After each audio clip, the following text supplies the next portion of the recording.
Good morning, everyone. I see we're all joining here. I'm going to give us about 5 minutes to get everybody who signed up for the session into the video conference, and then I'll share my screen and we'll get started.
Hello, everyone, and welcome to Introduction to Moodle for Teachers. My name is Ryan Hazen. I'm one of the chief mutineers of the Mountain Moot, and I am going to give this session today, and it's for people who have never used Moodle before, or maybe they've used Moodle, but not to some great extent. So what I'm going to go through here in this session is just how to get started adding files, adding resources, creating activities, enrolling students, all those sorts of things that get you off the ground as a teacher in a Moodle course. So just a few housekeeping issues today. Because we're doing this via Zoom and we have a lot of people in the conference, we have 70 odd people, I think, signed up for this session. I just want to make sure that everybody knows how to raise their hand.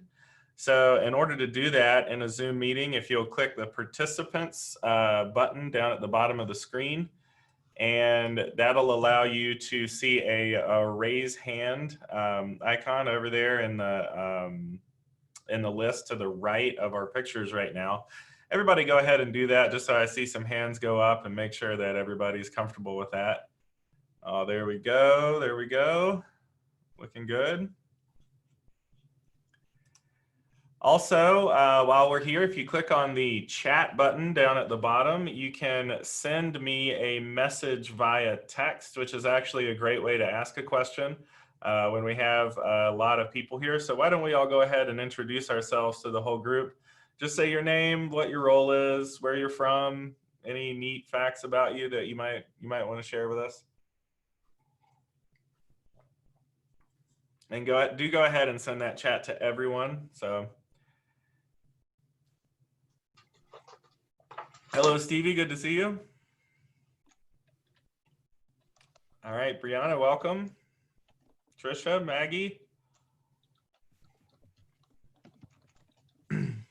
Oh, from Johannesburg, awesome. Lindsay and Robin, Rashida, Jennifer from Wyoming. Oh, this is awesome. We have a lot of people from all over the world. This is really just so exciting. I'm so glad we were able to take this online this year because we get so many people that, you know, that we might not otherwise be able to travel up here to Helena. So it's been really gratifying.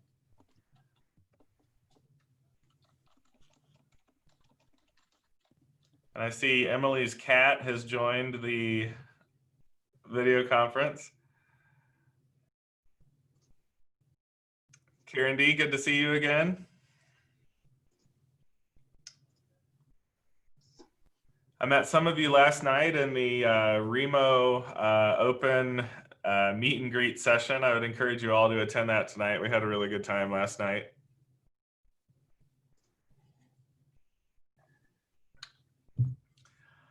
All right. So everybody go ahead and put your hands down. You can lower your hands.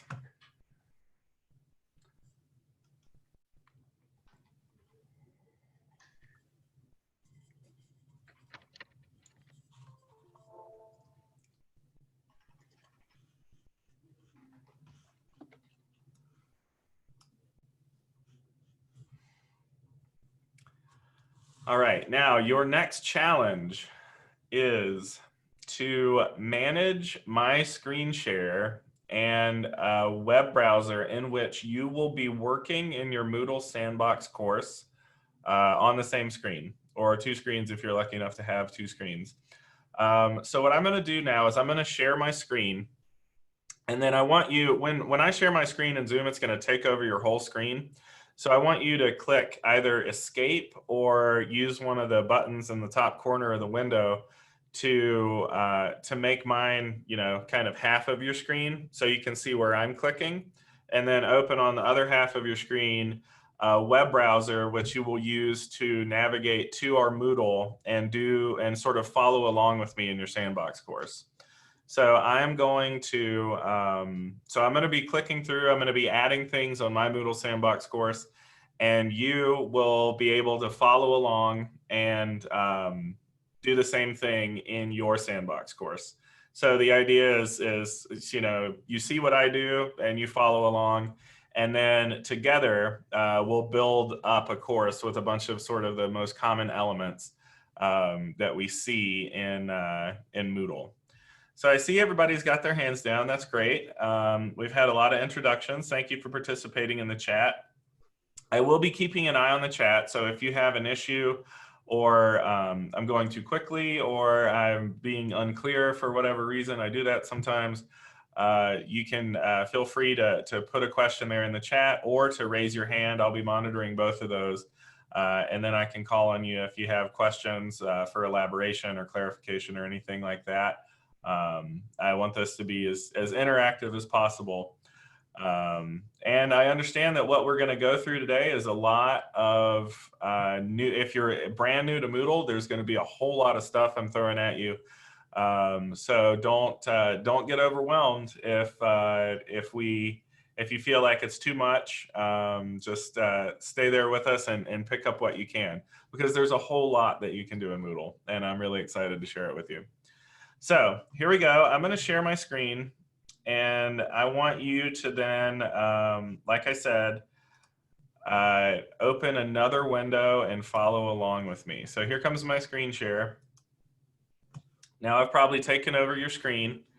And what I want you to do is, again, open up another window and sort of put it next to my screen so that you can click through Moodle as I am going to click through Moodle for you.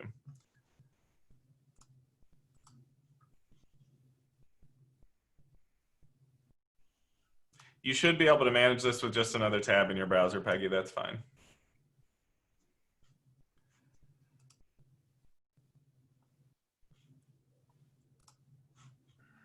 All right. So I'm going to give everybody just a minute to catch up with me in their browsers, and then I will get started.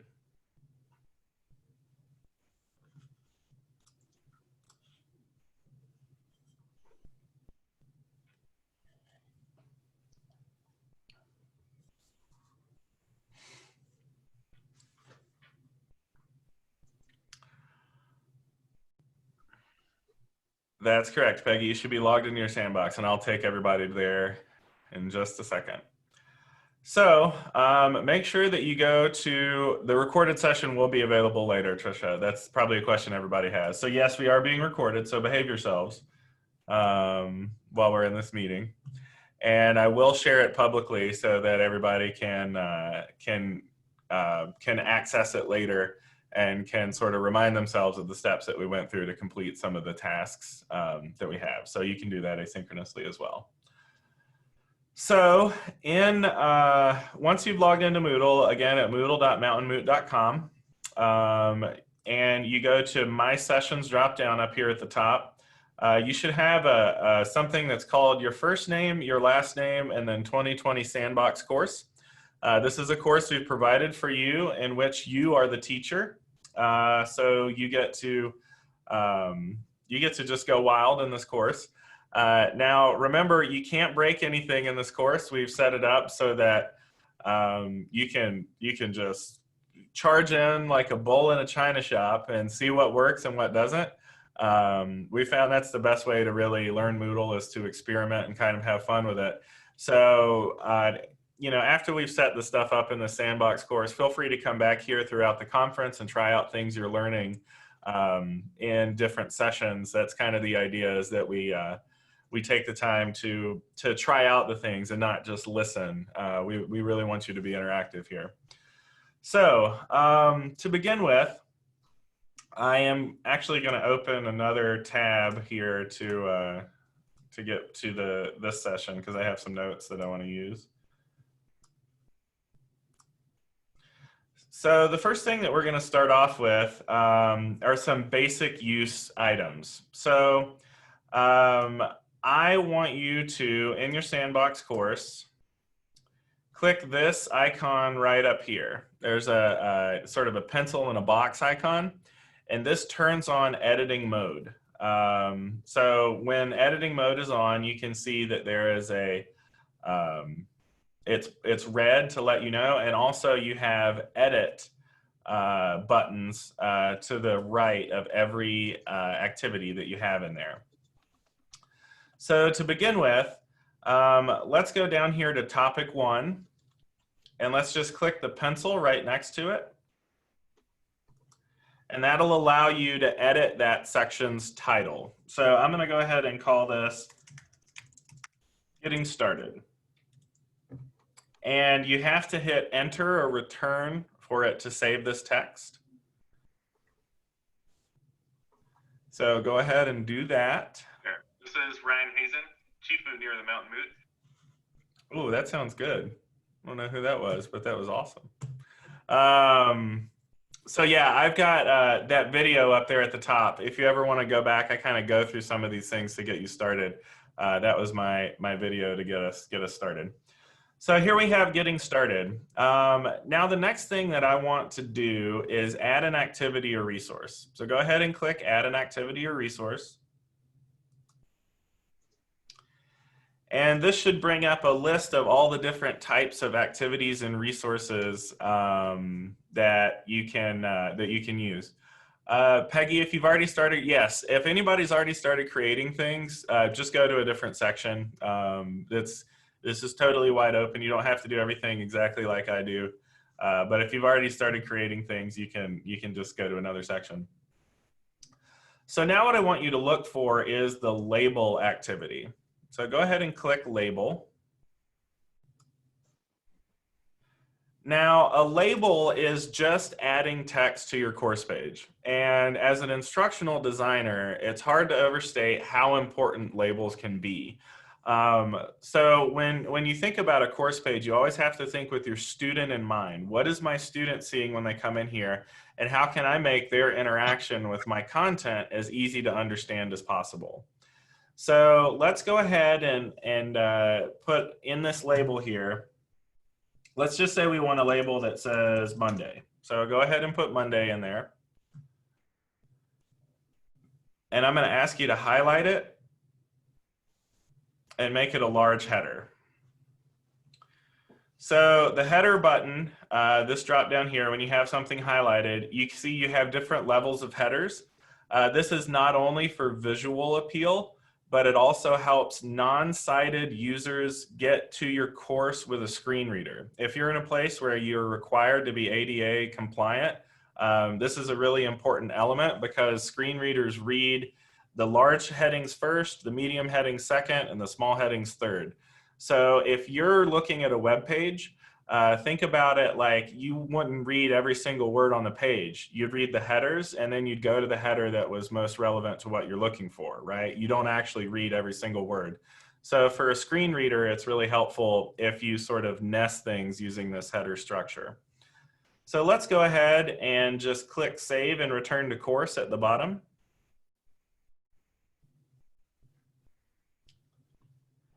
So now we have this label. It says Monday.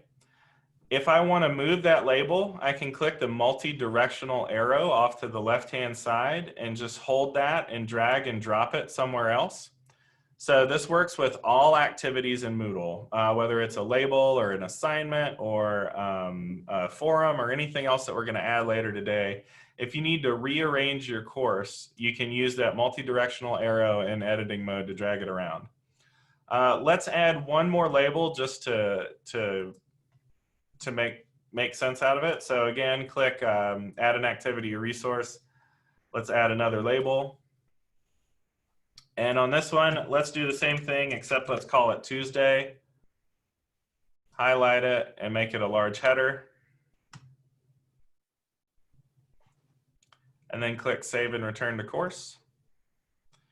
So now you're seeing what we're starting to build is a pathway through the content for the students. So if you have, for example, if you're a K-12 teacher and you have students who are working at a distance and you want to give them assignments on different days, the best way to do this would to, in your section in Moodle, say, okay, Monday, and then put all your activities for Monday under the Monday label. Tuesday, put all your activities for Tuesday under the Tuesday label.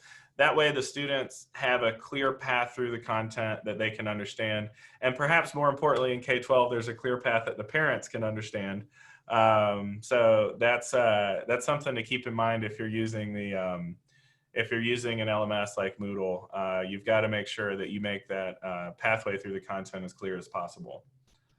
So the next thing that I want to show you is how to add a file. So generally, I would caution people against using files in general, because files are things that people have to download, like they have to download a PDF or a Word document or something like that.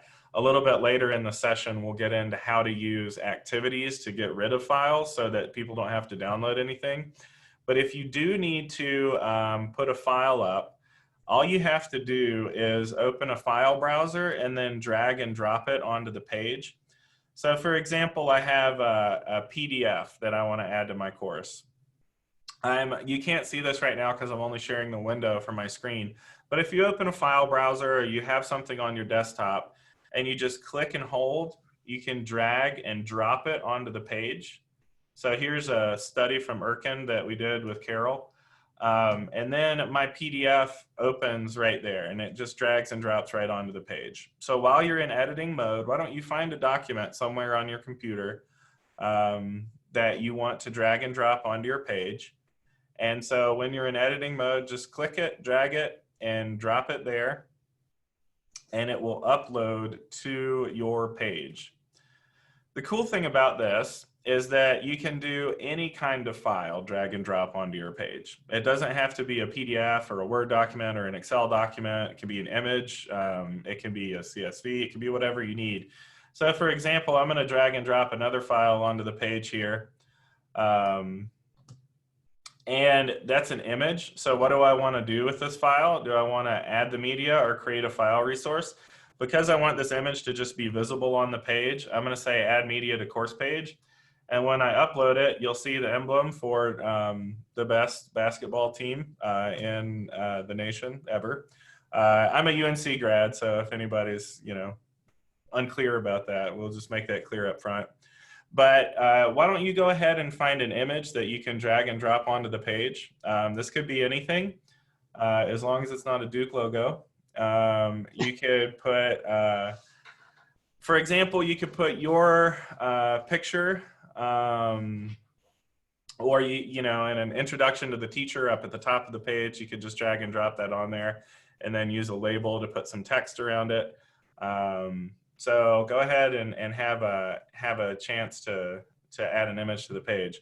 So Christopher asks, during distance learning, we were able to take PDFs and add tables and boxes to make them answerable or students. Yes, so Moodle does support a similar functionality. In fact, I'm gonna show you some ways where you don't have to use PDFs that I think are even better than using the files. But if you have PDFs that have fillable boxes in them, Moodle's just a vehicle for students to get them. So it's going to preserve those boxes. It's going to preserve those fillable forms. And when the students download them, they'll be able to fill them out just like if they had downloaded them from a Weebly or had gotten them from a course website, or if you'd emailed them to your students. So the Moodle's going to act just like an email or a Weebly or whatever. It's a totally agnostic file delivery service. So whatever file you put up there, Moodle's going to hand it over to the student exactly the way that you uploaded it. That's a great question. Thank you, Christopher.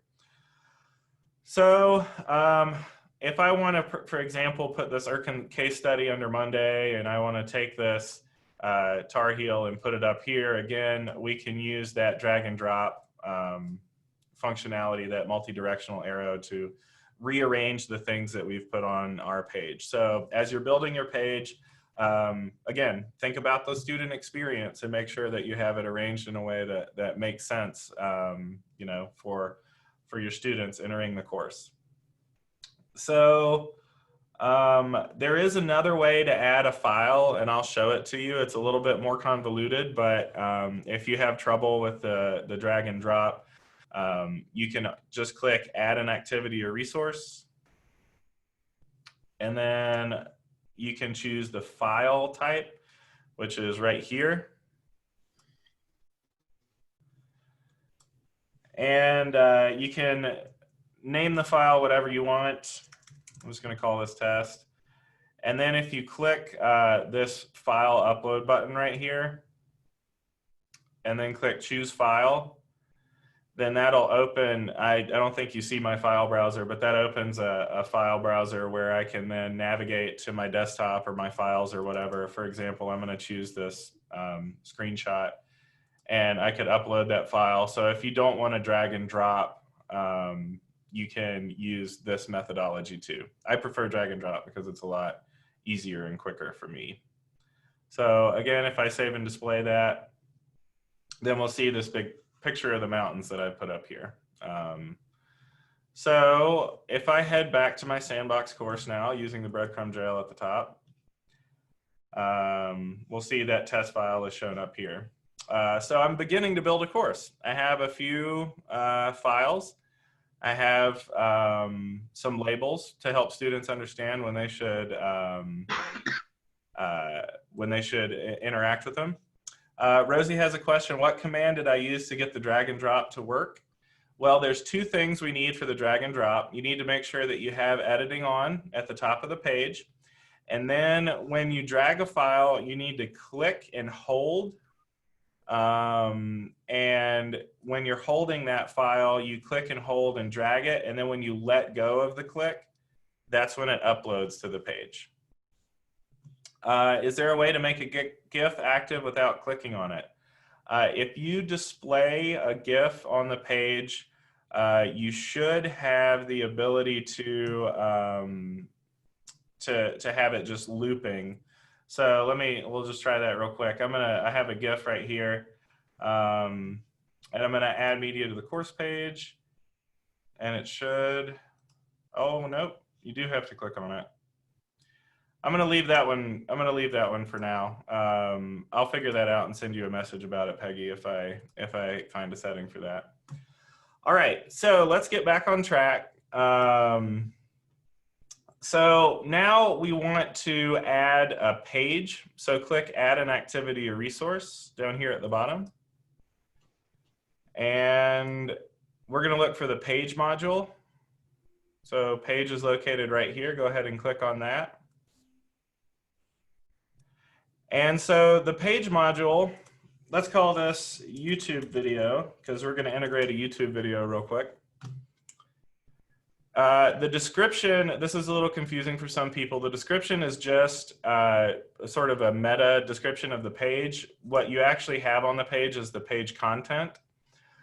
So what I want you to do is open a new tab next to the Moodle window that you have here. So I'm going to open a new tab and I'm going to head over to YouTube. And I want you to find just any YouTube video that you think would be good. So for example, I'm going to use this TEDx talk. And so when you have a YouTube video, if you click the share link, that'll allow you to copy the shareable link. So you can just click this copy button next to it. And then head back to that tab where we're editing the page. Click the hyperlink right here.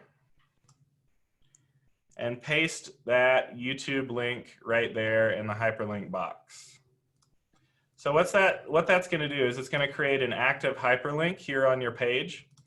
You can also use that hyperlink box to say, if I wanted, for example, the address to the Mountain Moot site, I could highlight this text right here, and I could add, for example, moodle.mountainmoot.com. Click that link, paste in whatever I want it to be, and click Create Link, and it makes those words an active hyperlink for me. So this is a little more useful for students rather than having sort of a long URL, like if you're having them go to a Flipgrid or you're having them use a something else, a Seesaw or a Kahoot or whatever the new platform is that we're all using. Instead of having that really long URL, anywhere you see this Addo editor, that's this text box right here with these buttons, you can put these sort of descriptive links in.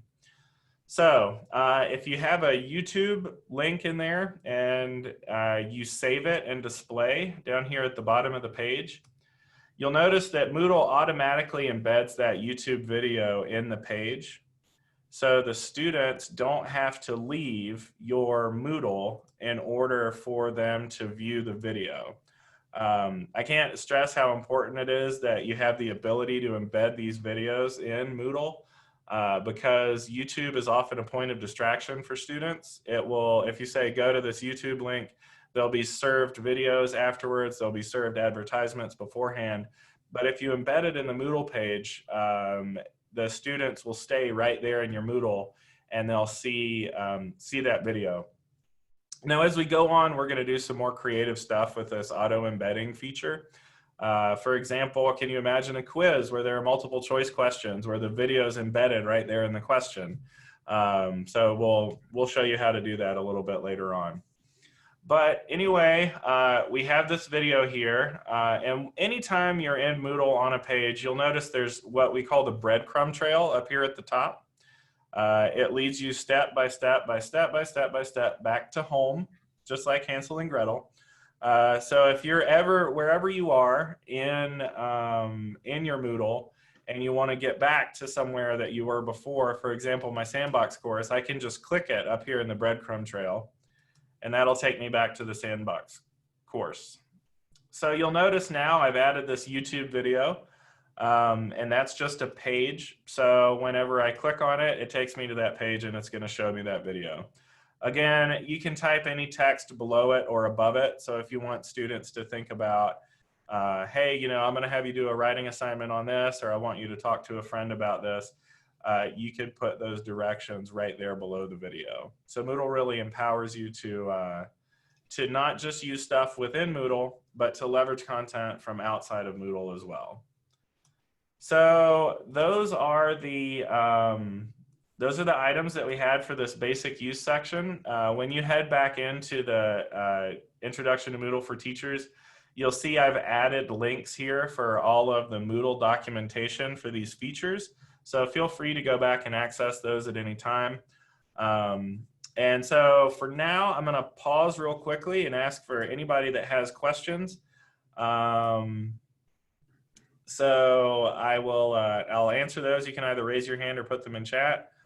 I lost some of the words with the YouTube video. Jessica says, what did I do wrong? I don't know. I'll have to go look at your course. I'll pull it up at another page while other people ask questions if they want to.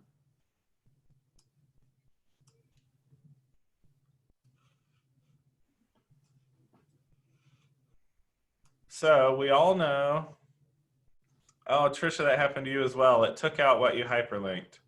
Oh, yeah, okay. So the tricky part, I know what happened. The tricky part with the YouTube video is if you, let me show you what happens here, and this is what happened to you too. So let's say that you have a YouTube video, and I type, this is my YouTube video, and then I highlight that and I hyperlink it, it's going to actually replace that text with the embed of the YouTube video. So if I save and display here, you'll see that this right here, it took over the text. So if you have some text that you want to accompany the YouTube video so that people see it, have the hyperlink separate and then type the text below it. So you'll see when I go back into editing, we'll see this is my YouTube video, but when I viewed the page, it was just the embed of the YouTube video. So Moodle, no matter where that YouTube video is linked, is going to replace that text with the video itself. So if I wanted to provide some context, make sure you have non-hyperlinked text right below the video or above the video. So when I click Save and Display, now you'll see that that non-hyperlink text shows up below the video. So I think that's what happened to Jessica and Peggy. So Peggy, where did I start to upload the YouTube video? Well, the YouTube video can be embedded in any place that you see the Atto editor. So what I started with here is the page module, but I could actually, like we did a label before, I could put a YouTube video in a label too. So I'll give you an example of that. If I wanted it to appear on the page, and I just add a label, and I do exactly the same thing. That is, add an active hyperlink to that. So here's my active YouTube hyperlink. And I save and return to course. Now that video shows up on the page because it's in a label and it's just displaying on the page. I'm going to delete that though. But for what I did here, what I started with was the page module. And that can be found right here, the page module. So you can add a video that way. Paula asked a great question. Is there a way to hyperlink videos but not have them show up on the page, just have the hyperlink show up? The answer is yes, you can do that. So if I go to edit settings here and I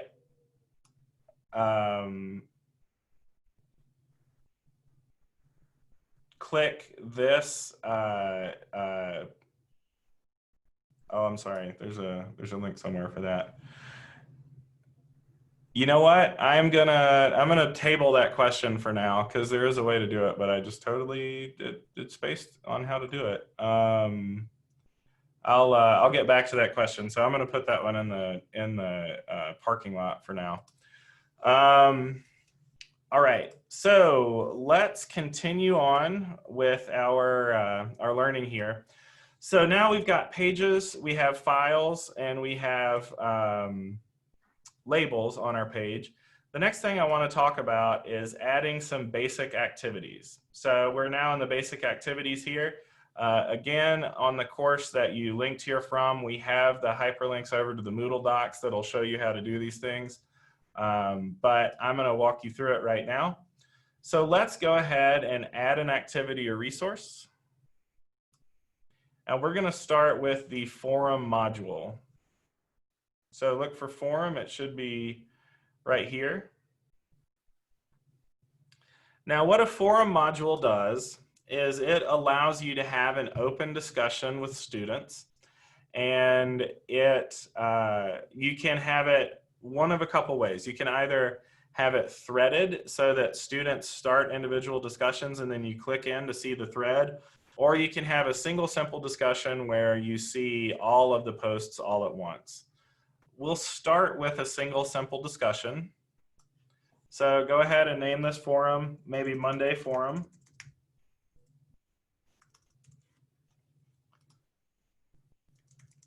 Post 2 to 3 sentences about the article in this section. So remember we added that article in the Monday section or whatever file you added there. Let's imagine that you wanted the students to have a discussion about it. This could be your prompt. You should probably have a better prompt than that. This is just an example of a prompt that where a prompt would go. And I'm actually going to switch the forum type to a single simple discussion. So everybody go ahead and do that.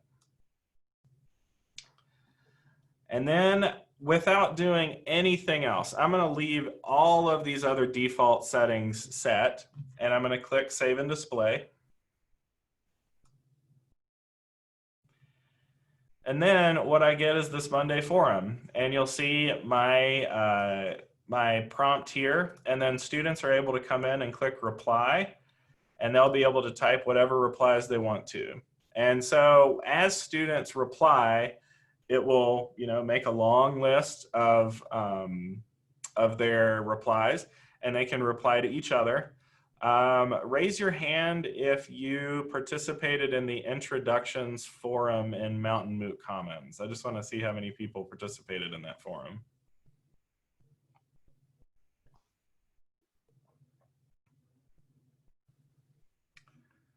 Great. We have some people raising their hands here.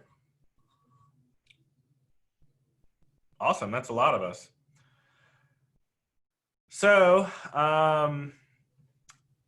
the Mountain Moot Commons Introductions Forum was a single simple discussion, exactly like we just set up.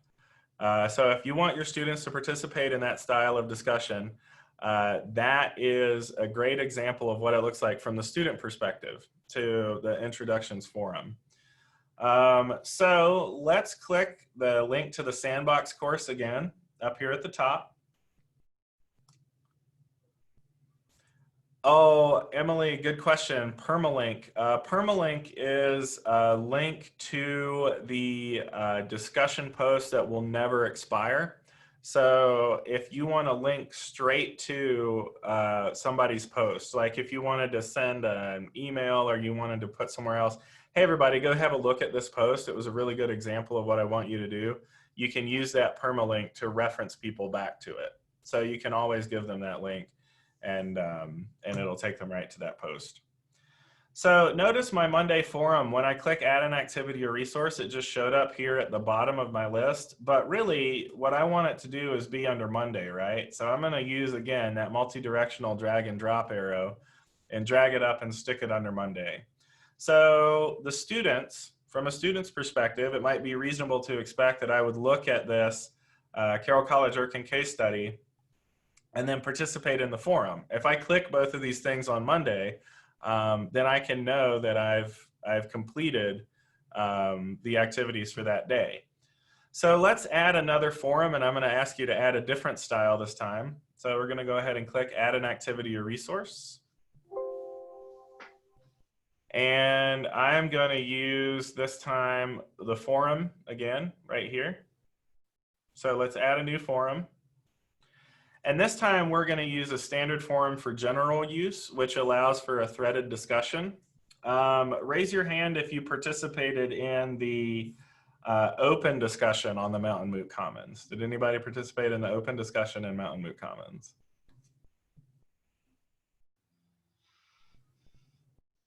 Great, we have a few people. I'll show you what it winds up looking like after we create it. So go ahead and let's name this Tuesday forum.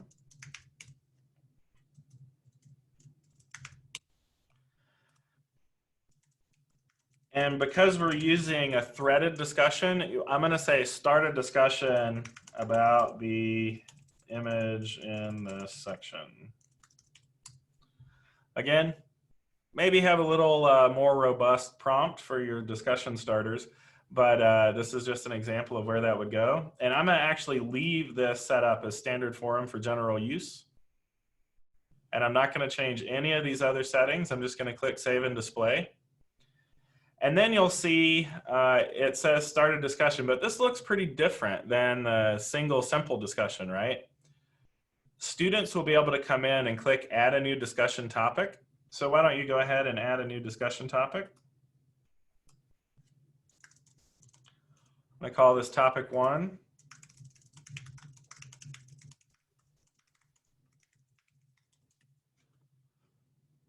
And go ahead and click post to forum. You can put anything in there just as a placeholder. So now you're seeing that these discussion topics are going to start showing up here in sort of a threaded format. So if you wanted to start, let's say you're discussing a book in your course and you wanted to start a discussion about, I don't know, maybe you're reading Catcher in the Rye and you wanted to talk about Holden, like maybe you'd start one discussion that was Holden's attitude, you know, and then maybe you'd start another discussion that was Holden's reaction to the people he meets. And then you'd start another discussion that's like symbolism in chapter 4 or something like that. And you could have students talk about those specific things in these specific areas. So that's what a threaded discussion will do for you. I'm going to show you, you don't have to follow along with this, but I'm going to show you in Mountain Moot Commons what it looks like for the open discussion. So this is what a robust open discussion looks like. You'll see everybody has a different topic that they've you know, put up here. And I, as the student, don't have to see all the however many posts. Like the Mountain Moot run has 50 replies under it. I mean, could you imagine trying to wade through and find some of these other things if I had 50 replies displayed on the page? That would be time consuming and not worth it. But if I'm interested in the fun run, I might want to open up that. So I'll click Mountain Moot Run, and then you'll see it behaves like a single simple discussion where people have been posting material about it. So a threaded discussion can help you have discussions on different topics and have not have it clog up the whole page. So I'm going to go ahead and click. Oh, notice one thing right here. Students will have 30 minutes to edit if they want to make any changes. This is a courtesy both to you and to the students because often we leave typos in and we wish that we'd be able to edit before we had sent out notifications. So both you and your students by default will have an editing grace period for these posts. So do keep that in mind. I'll go ahead and click Ryan Hazen 2020 Sandbox course. And then, so here's the Tuesday forum. It showed up under Tuesday. We've got a test image and a YouTube video and now a forum that we can get involved in. Again, as a student, I can see these items here on the page that you know, show me when I need to interact with them. Now, if I wanted to like indent one of these items, I just want to show you here in this edit menu, I've got a move right option.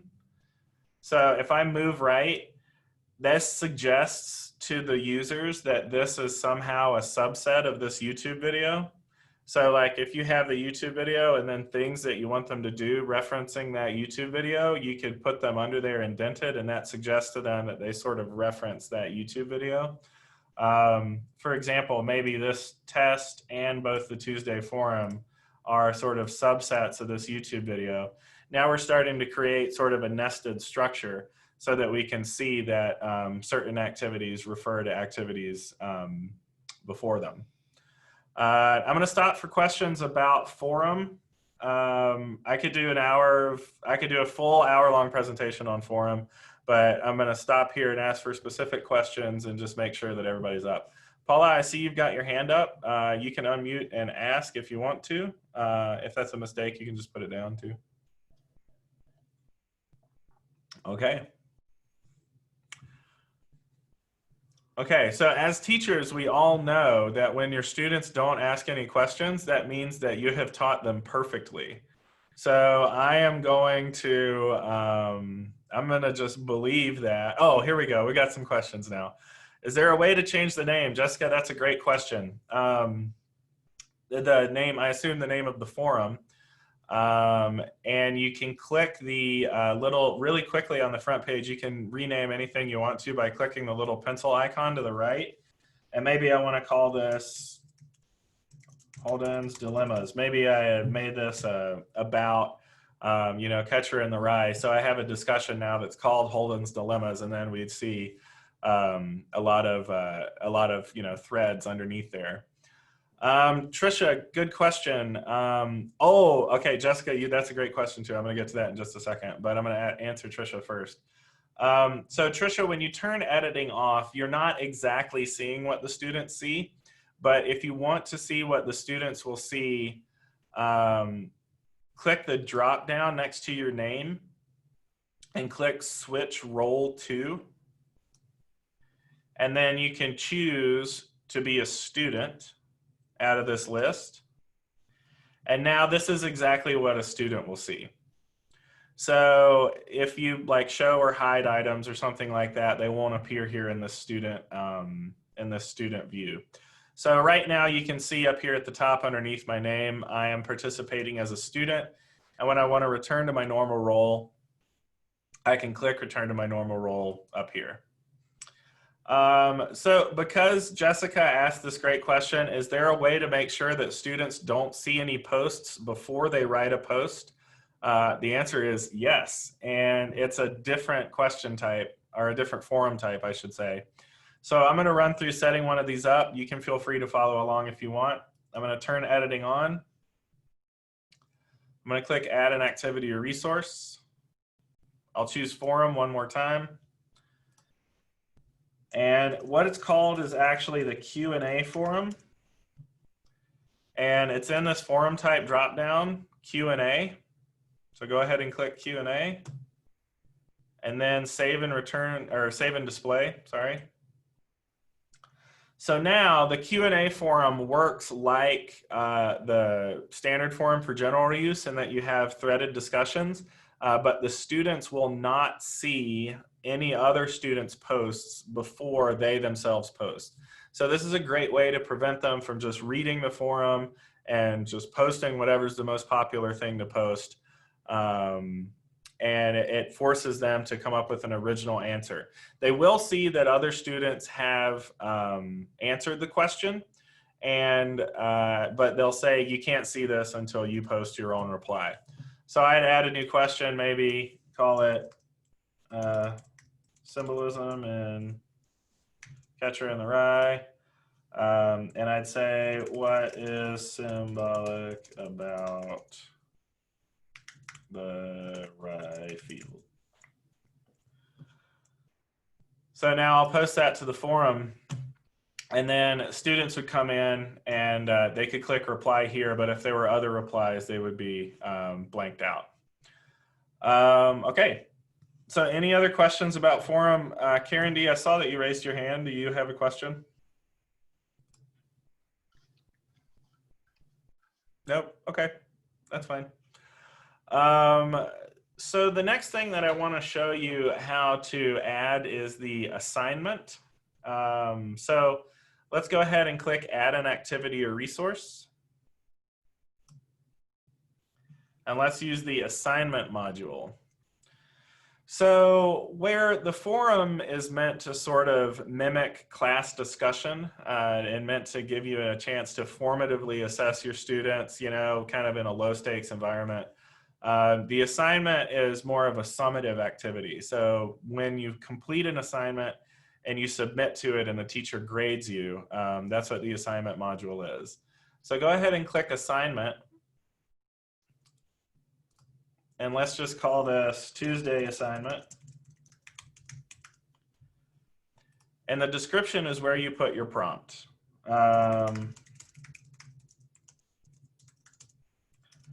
About how Catcher in the Rye relates to modern life. Boy, that's heady. But you know, whatever prompt that you would want students to respond to. If you're going to have students, there's two ways that students can submit to this. They can submit just online text, or they can submit a file. So if you're going to have students write a Word document that's properly cited with MLA format that has, you know, all of the bells and whistles of a real formal paper, make sure that you have that in the description. You're going to want your students to see all of that information there in the description. Also, if you have an assignment file that you want to upload, for example, you know, if you have written out an assignment in a PDF document, or you have a template that's a PDF document or a Word document that you want the student to download, fill out, and then submit back to the assignment, the best place to put that is actually here in the additional files area. And you would just drag and drop, just like we practiced earlier, to make that a reality. So availability. This availability section is really straightforward, but in application, it is absolutely fraught with peril. Just so you know, when you have a cutoff date, the student can't submit beyond that cutoff date. And having been in the education game for over a decade, I have to say every single assignment, somebody's going to want to submit late. And from my orientation, I want the student to do that assignment and submit it no matter what time it is, because it's the completion of the assignment that's getting that cognitive activity flowing. So I usually disable all of these because I want them to submit right away. I don't really want a due date, and I don't want a grading reminder or a cutoff date. But you can use those if you want to. Just the cutoff date's the one you want to be really careful of, because students will want to want to submit after that date. There is, Peggy, a way you can choose not to grade an assignment. I'll show that in just a second. So the submission types area is the next area that you need to pay attention to. You can either have them submit online text, and you can give them a word limit. For example, if I only want 300 words of online text, that's going to give them a text box in the web page that they type into and submit. Or I can choose to have them do a file submission, and I can say I want a maximum number of uploaded files, and I can even specify what file type I want submitted. And you can do that just by using the extension. So for example, if you only want students to submit Word documents, you could restrict their submissions here. If any of us have ever taken online submissions, you are aware that you'll get a wide variety of different file types. Some students will send you rich text files. Mac users will send you Pages files. Some people will send you WordPerfect even is still around. So you can restrict your file types there. So I'm actually going to leave this with online text, and I'm going to have a 300 word limit. Notice you can have both online text and file submissions checked at the same time. I just want this one to be online text. I want the students to type right into the box. So the question that's, oh, Trisha, that's a great question. Can they submit Google Docs?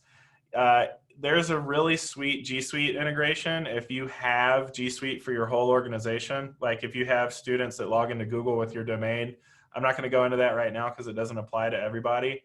But if you don't have that integration and you use this online text, they can just paste a link into that online text and it will link you over to their Google Doc, which is the way that I've seen a lot of teachers do this. So if your organization has the G Suite Enterprise license, that's great. If not, you can still use this online text to put a link to their Google Doc in there. Are there any types of files you can't see with Moodle? No, because Moodle doesn't actually display the file to you. Moodle lets you download that file. So if somebody uploads a Word document, you would just download that Word document, and Word on your computer is what opens that file. So as long as you have the program to open it, Moodle's just going to hand you the file. It's not going to open it for you, which is a really great feature because that makes Moodle completely file agnostic. Like I could use Word, whereas some other teacher could be using, you know, R for statistics, and they could submit a weird statistics file, and I could download it and open it up. So, yeah. All right, so the next thing that I want to show you here is under grade. Peggy asked if you could choose not to grade an assignment. That's where you select none right here under grade. And that means that there's no grade for that assignment. It's just students submitting you a file or submitting some words, and it doesn't go into the grade book. I'm actually going to use the point grading style. And this is where you set your maximum grade to what you want to grade out of. I'm going to grade out of 100 for this, just because it's a nice round number. You might grade out of 10 or 5 or 10,000 or whatever. I've seen people grade out of crazy different weird numbers, so you feel free to be as weird as you want with your maximum grade. And those are all the settings I'm going to use right now. So there's a lot of other stuff that assignment can do, but for now I'm just going to click Save and Display. And now we don't have any file submissions, but if I were to switch over to be a student, you can do this along with me if you want to or not. I'm just going to do it really fast to demonstrate what it looks like to a student now. So here's my Tuesday assignment. I click it to open up, and I see write a paragraph about how Catcher in the Rye relates to modern life. I click Add Submission, and then I can just type in. This book was overrated. Okay, save changes. And so now I've made a submission here, and I, as the student, can see that it's submitted for grading. It hasn't yet been graded, and there is my submission. Up until the point where the teacher grades it, they can still come back and edit it by clicking edit submission, or they can delete it by clicking remove submission. So now I'm going to switch back to my normal role. And now is a good time to add some students to our course. So everybody, let's start by clicking the 3 stack up here and go to participants. And I have a bunch of false students that we can add, and we're going to add them in, and then we're going to grade them even though they haven't submitted anything. So go ahead and click participants. And then let's enroll users. There's an enroll users button up here at the top right corner. And let's search for the name student. You'll see a long list of people with the last name student. All of these are fake accounts, so you can just add them into your course and you can grade them as harshly as you wish because they're not real people. But if I want to add people, I just click them. So Aaron, Alan, Elisa, Amy, and Anne are all going to be in my course. So notice as I click them, they kind of show up here at the top. I can assign them a role here.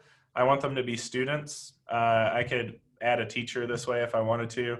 If you want to search a colleague and add them into your sandbox course as a student and give them grades, feel free to do that as well.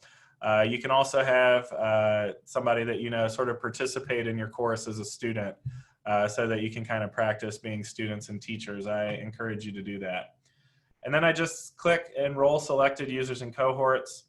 Now I see in my list I have all these students, these fake students in here. And again, at the breadcrumb trail, I'm going to click Ryan Hazen 2020 Sandbox course. And then when I open up this Tuesday assignment that we just created, I can start grading. So I can do one of 2 things. I can view all submissions, go ahead and click that, and it'll give me a list of all the students that are in my course. I see none of them have submitted yet. And I could choose to grade one individually. For example, Amy, if I click the grade button right here. In a perfect world, Amy's submission would show up in this area, but she hasn't submitted yet, so there's nothing there for us to look at. But I could give her a grade here out of 100. Maybe she did great. Give her 100, and I can give her some comments.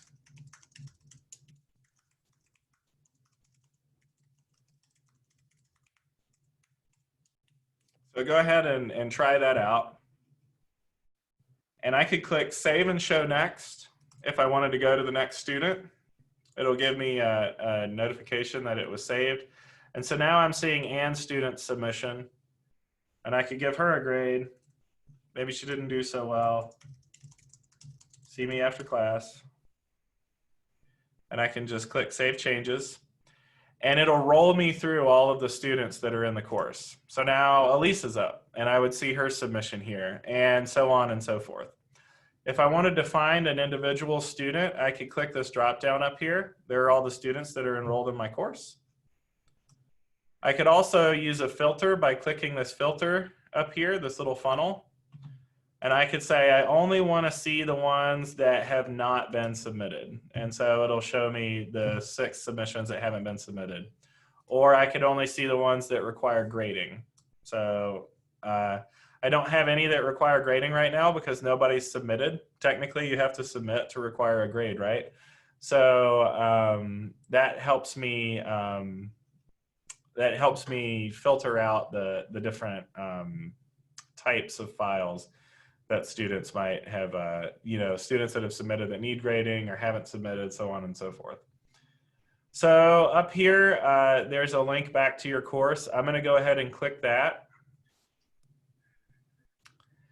And the great thing about the assignment module, let's see, Rosie, you've got a question. To be clear, it's possible to upload a document that they can type directly into and then resubmit it. Yes. So if you add a Word document that has fields in it and you want them to submit it back to the assignment, you would choose the file submission type, and they would submit it back to the assignment, and you'd be able to see it from there. That's a great question.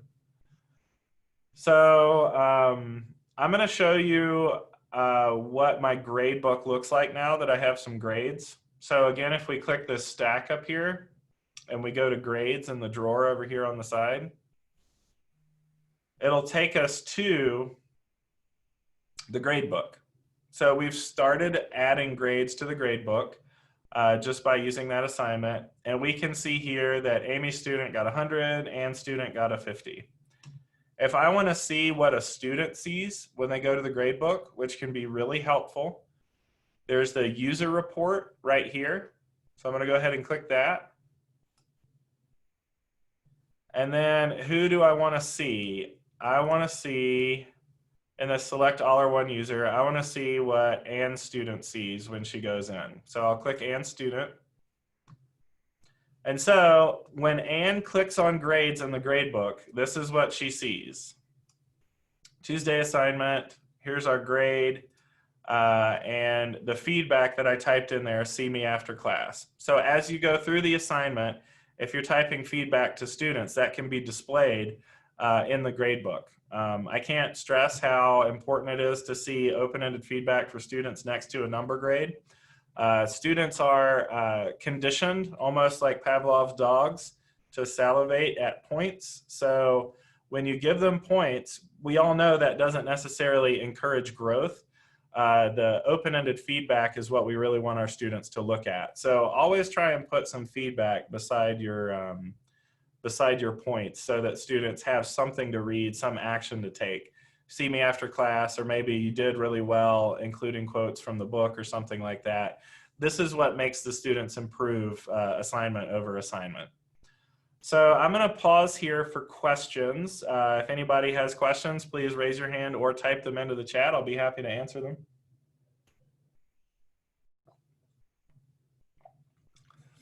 How can we make sure they see comments? The students, anytime that they are in your course, the students will see comments in two places. If I, for example, I have the power to log in as students, so I'll just go ahead and log in as Ann and show you what that looks like.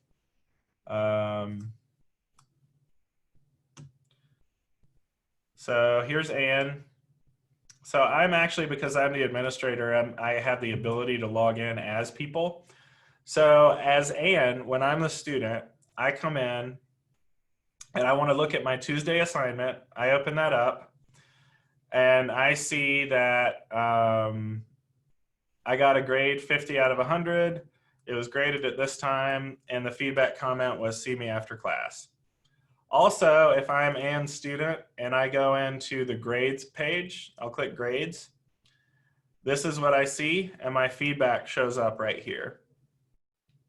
So I am not going to get too far into gradebook because I'm doing an hour-long session on that on Thursday at 11, and I'll show you how to manage all of this. Like if you don't want the calculated weight or the range or anything to show up, I'll show you how to manage that in the gradebook. So the gradebook can be made to do anything that you can imagine, and I want to show you that in the gradebook sessions. So that's how we make sure they see comments. How did students, so Trisha, how did students you add get populated? Will they be there if they're in my contacts? So that's a good question. Usually if you're using Moodle at a system-wide level, your students just show up because your Moodle administrators put them in there for you. That's what I do at Carroll and elsewhere when I'm working for educational institutions. I take their student information system and feed the students into the courses that are there. So if you're using Moodle at a system-wide level, you should probably have students already enrolled in your courses. If not, in order to enroll students again, you can just click the stack up here and click participants. And then you can, oh, I'm logged in as Ann, sorry. Let me log back in as myself. You can click the stack up here, click participants, and then enroll users, this button right here. And that way, when you enroll users, you can put them in there. Yes, Emily, those are my actual chickens. If anybody's wondering that what's chickens behind me, those are my legit chickens. I made that video when we all started with the Zoom thing. Thank you for noticing. I'm proud of that one. Okay, so and how did I get to the page again? View grade report. Yes, the grader page is in this drop down over here. If you go to grades, and then it'll show you, this is the grader report. So this is just like your spreadsheet, kind of looks like PowerSchool or whatever else you would use. But if you want to see what the students see, user report is what you want to use. And then you can select your user drop down here.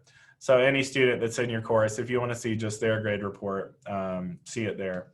Again, come to that Thursday 11 session. I'll do a deep dive into gradebook because it's really powerful and awesome. Okay, so good questions. Let me just make sure we're on track. Okay, the next thing we're going to do is add a quiz. This is a lot of fun. So I'm going to turn editing on again, just because I have editing off. I'm going to click add an activity or resource.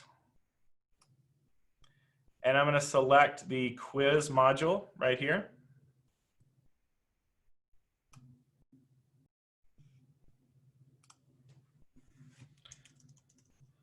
So the quiz module allows you to have an automatically graded activity. So let's call this maybe Tuesday quiz, just to keep with our Tuesday theme.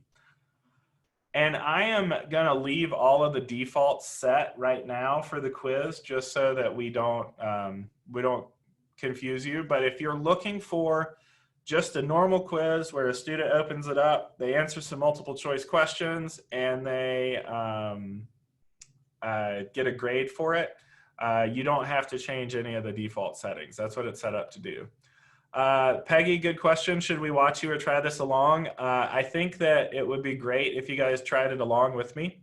If you're feeling uncomfortable doing that, you can just watch along as well. So I'll leave that up to you.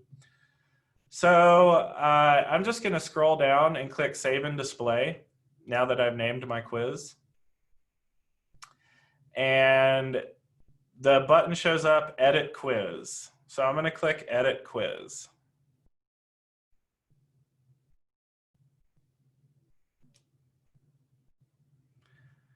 Now I have the option to add a new question.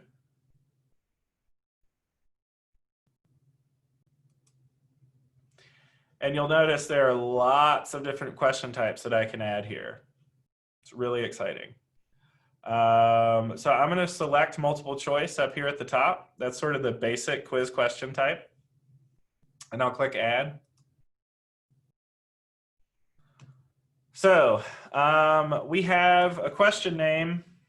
The name is just for you. The students never actually see that. So maybe if I'm Catcher in the Rye question 1, just something like that, so I know that this is the first question in Catcher in the Rye. And oh, good question, Peggy. You don't need a question for them to provide your name.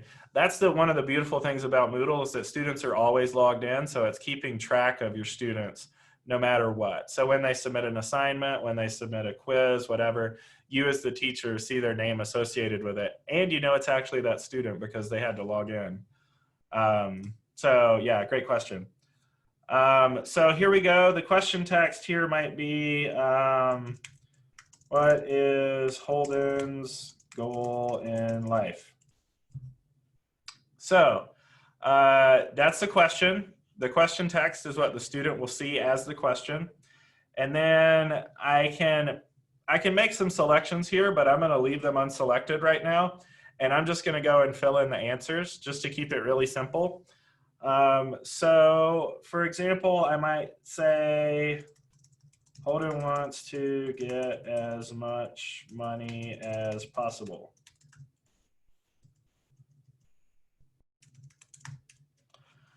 This is actually an incorrect answer. So I'm going to leave the grade as none. You see here in this drop down, I can give all kinds of different crazy grades. I could give you maybe half credit for this if I thought it was kind of a good answer. I could give you 100% full credit, or I could even give you negative credit, which we don't really do in Western education usually. But if you want to get tricky on your students, you can take away points if they pick a really bad answer. But just to keep it simple, I'm going to say this answer gets no credit. It's incorrect. Choice 2, I'm going to say maybe Holden wants to save young people from living a, quote, phony life. This is the correct answer. So I'm going to give 100% credit for that. And maybe I'll add just one more fake answer. Holden wants to get a job as a policeman. Okay, so those are my fake answers. And then here's my correct one. Now, quiz allows you to do something kind of neat. You can give students feedback based on the question they answer. So if a student answers, Holden wants to get as much money as possible, and I want to feed them back some information about that answer, I can put feedback right here in this section. I can say incorrect. Holden wants to live an authentic life and money can be phony according to him, right? I can also say, great, this is the correct answer. And I could say maybe Holden wants to get a job as a policeman, say, maybe, but that's not what drives his actions. Okay. So I've given the student some feedback. You don't have to give feedback. I just kind of want to demonstrate that because it's a neat feature. When I scroll down and I click Save Changes at the bottom, you'll see that now this question has shown up in my quiz. I'm going to show you, if I click this little icon right here, it'll give me a preview of the question, which shows up in a pop-up window. So let me change my screen share so you guys can see that.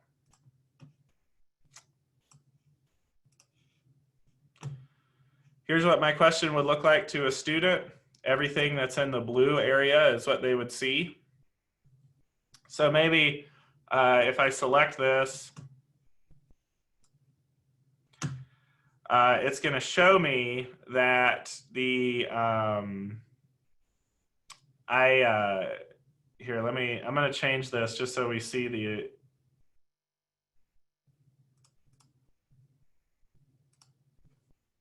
answers here.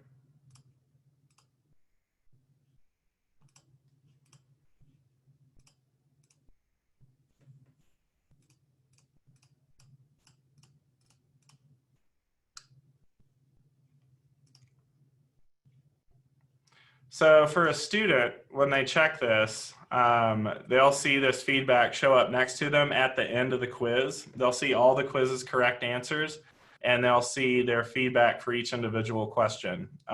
So I can, again, start again, and maybe I want to check this answer.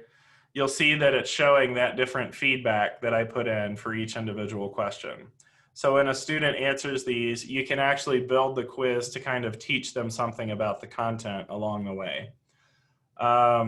Feel free to create as many questions as you want, and again, have other people come in and participate in your quiz.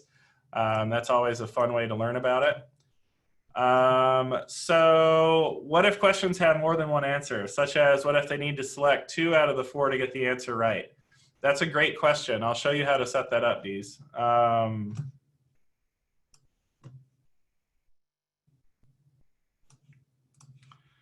So here we are back to the editing quiz. Now, I want to show you one thing really quickly before I get to Dee's question. when I come back into the quiz as a teacher, this is a point where a lot of us get lost because it's like, where do I start editing the quiz? There's a drop down right here, and there's edit quiz under this drop down. So if you are outside of your quiz and you need to get back to editing, that's where you find it.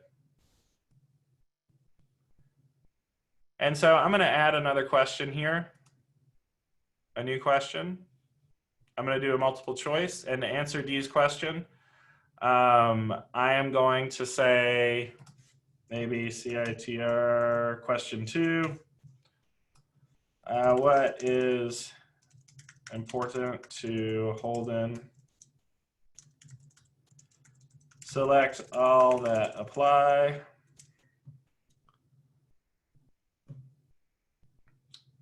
There's a multiple answers allowed right here, Dees. And so that way the student can select multiple answers. Maybe money gets no credit, fame gets no credit, authenticity gets 50% of the credit. Probably spell that right. And honor maybe gets 50% of the credit. So that way the students have to select these two answers to get 100% credit. So I'll just scroll down and click Save Changes. And then you'll see question 2 has been added to my quiz. The one thing that I think you might be wondering as well is if you want students to get have to get all two, 3, 4 of the correct answers.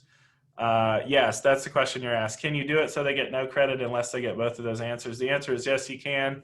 There's actually a plugin that needs to be installed that I don't have on here that I have on my Carroll Moodle. It's called All or Nothing Multiple Choice, and it's really quite easy to install. Just like any other plugin, it's pretty straightforward, but that's an administrative task. Just ask your administrator for the All or Nothing question plugin. Is it, Jorge asks, is it possible to import a test bank for a textbook online? Yes, it is. I do this all the time at Carroll. I have teachers that use thousands of questions. You can even generate a random question from a category in that test bank. And all you need to do is get your textbook publisher to send you a test bank file. And if you click the course management button up here, and then under the question bank section, go to import. You'll see all of the file formats that you can import here, whether it's Blackboard, ExamView, Moodle XML, WebCT, etc. You just drag and drop that file right here and click import, and it'll import all of those questions for you, and then you can add them from the question bank. A little bit outside of the scope of the basic introduction to Moodle for us right now, so I'm going to get back to the plan at hand. Let me check in here. So we've gotten all of these activities taken care of. This is where I had decided that I'm going to give everybody a break. I see some of you flagging. Please go get a drink or a snack or a coffee or a water or do some yoga or whatever it is that you need to do. And we will recommence this session at 10 a.m. Mountain Daylight Time, GMT -6, 10 a.m.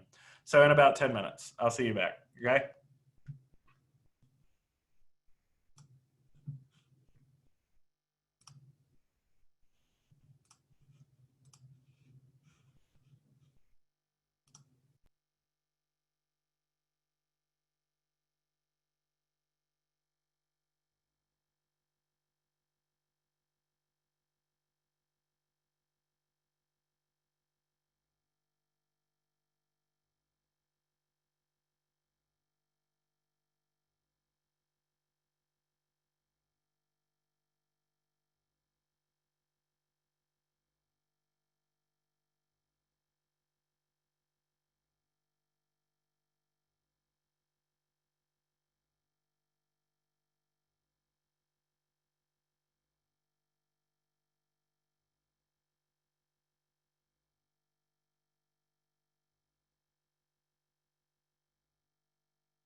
Hello, everyone, and welcome back. I'm going to wait for just so I see a few people around, just to make sure I'm not leaving everybody out.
So for everybody wondering, I just got a question in the chat. The gradebook session will be Thursday at 11. I'm going to go ahead and post a direct link to that session in the chat.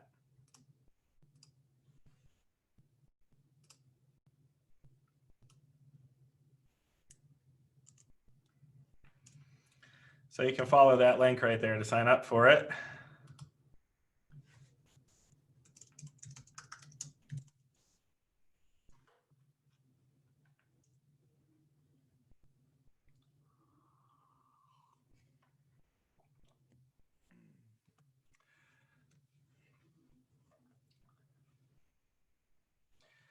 So if we have any questions or concerns, things that you were looking for that we haven't sort of addressed yet, go ahead and put those in the chat, and I can modify the second half of this session to meet some of those needs.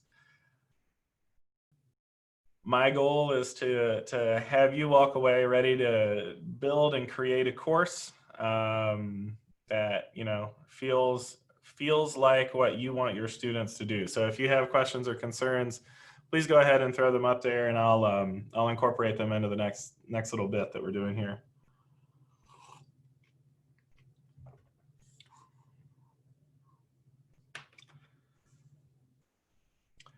Oh, that's a great question, Margot. Is there a way to make the main course page look less stark?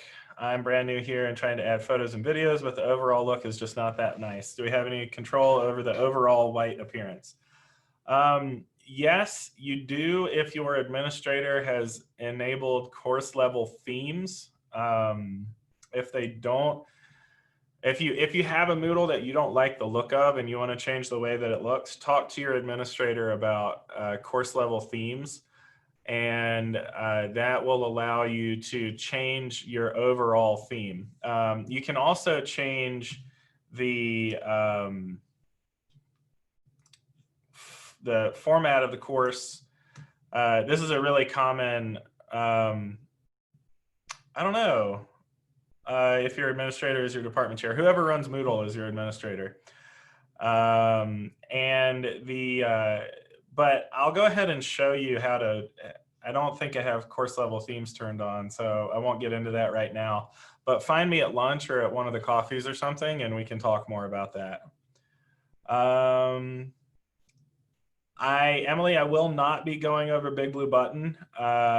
It's a little bit outside of the scope of the basics here, but Big Blue Button is a built-in video conferencing application that is open source that you can use in Moodle.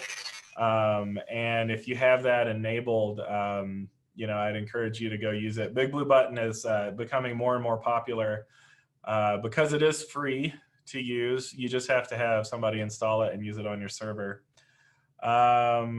And you can take your Sandbox Moodle and host it somewhere. Deez, that's a great question. The Moodle Administrator Basics, which I'm doing at 1 o'clock today, will show you how to host a free Moodle on Moodle Cloud. So if you want to create your own Moodle and be your own administrator, you can do that up to, I think, 50 students or something like that.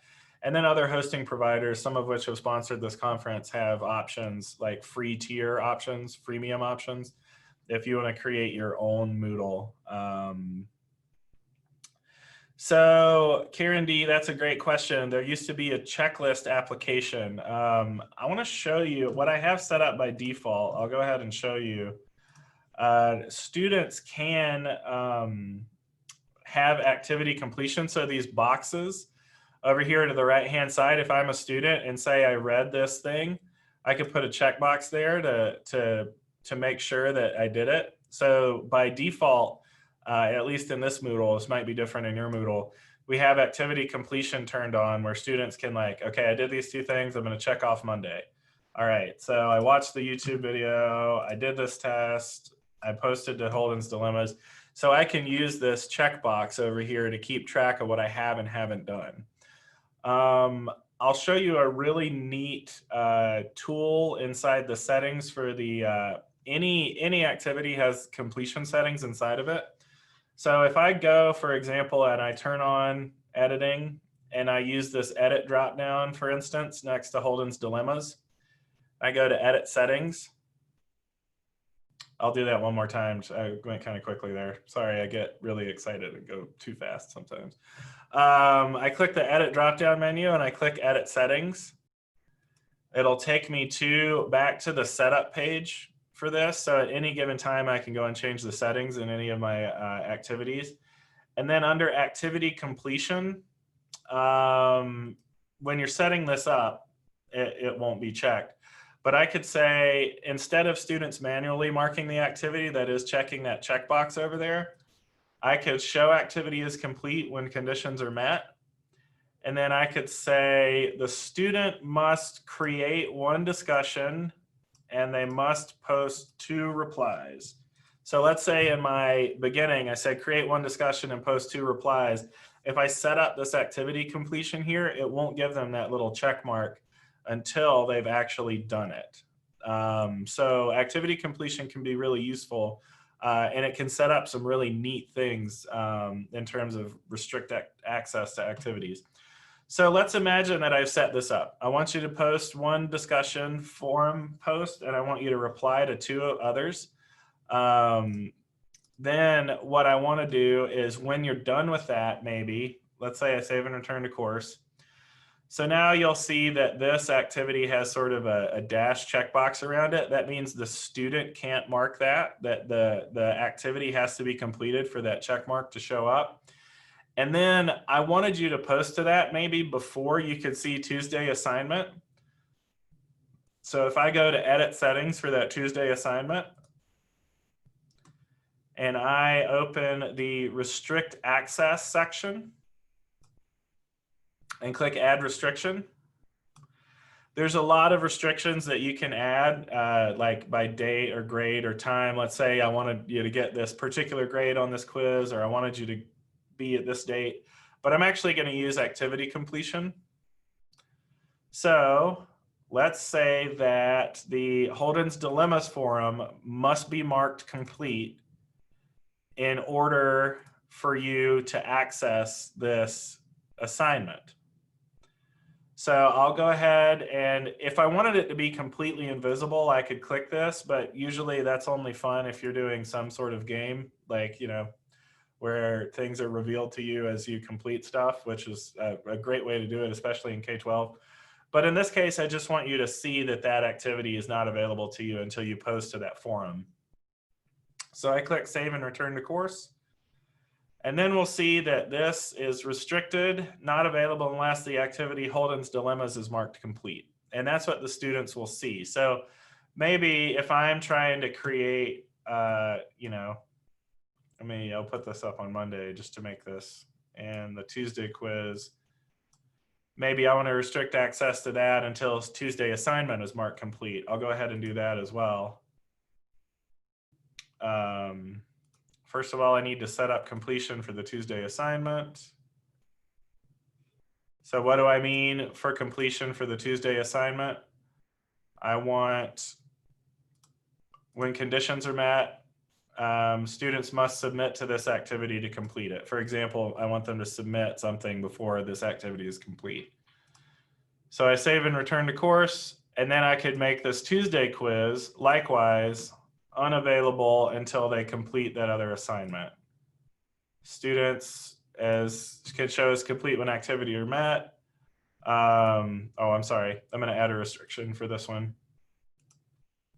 So now the Tuesday assignment must be marked complete, and then I'll save and return to course. So now I've kind of set up a, So now I've kind of set up a flow where the student has to post to this forum, and then the Tuesday assignment becomes available.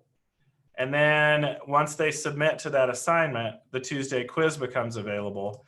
And the students will actually see these little notes here that you can't complete this until you complete that. So if you want to force students through a pathway, you can use activity completion and restrict access in tandem. So that's kind of an automated checklist system, Karen D. And it forces the students to do something instead of them, because with all these other activities, they could just check them whether or not they even looked at them. But if you want to force them to do something before they get the completion, that's the sort of quick introduction for how to set that up. All right, any other questions about that activity and restrict access completion settings? Great. Any other questions in general before I continue with some of the other things that I wanted to show you?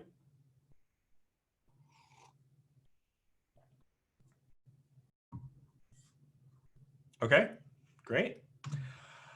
So earlier we added a video into a page. Now, I want to show you how to make that a little more interactive. So if I wanted this Tuesday quiz, for instance, to have a video at the top of it, remember when we go into the quiz, to edit a quiz we've already made, we click this cogwheel drop down and we click Edit Quiz. So this time in this quiz, I'm going to add a new question. And I'm actually going to add a description this time. Now, when I add a description, notice that this box right here is the same box that we had for the label and for the page. So anything we did in the label or in the page, we can do in a quiz question. So let's imagine that I wanted the students to view the video and then have 2 questions below it. I would again just head back to this video and get that YouTube link. Feel free to click along with me. I'm going to go reasonably fast, but if I need to slow down, somebody just chat me and let me know. So I'm going to put this YouTube video here. I'm going to make it an active hyperlink, just like we did before. So I've got this active hyperlink. And maybe I'll call this question video 1. And I'll click Save Changes. Now in the quiz, you'll see that we have these multi-directional arrows just like we have on the front page of the course. So what I'm going to do is I'm going to drag this up to the top, and then I'm going to drag this second question so there's no page break. Notice over here that you can make page breaks in the quiz. So if I wanted this video to be on one page, this to be on another page, and this to be on another page, you can have those on different pages. But what I actually want is a video with 2 questions below it. So I'm going to arrange these like so. So I've got the video, question 1, and question 2. Now if I head back to the Tuesday quiz, in this drop down here, I can preview the whole quiz. Now we see what the student is going to see. There's a video embedded here, and then there's 2 questions below it. So you can actually have the student watch your video and then answer questions on the same page.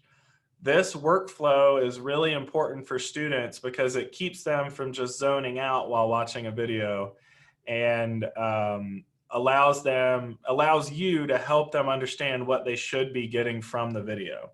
So if you think about, you could tell your students to watch a video online, but it's a lot more effective if you give them some questions to answer in relation to that video.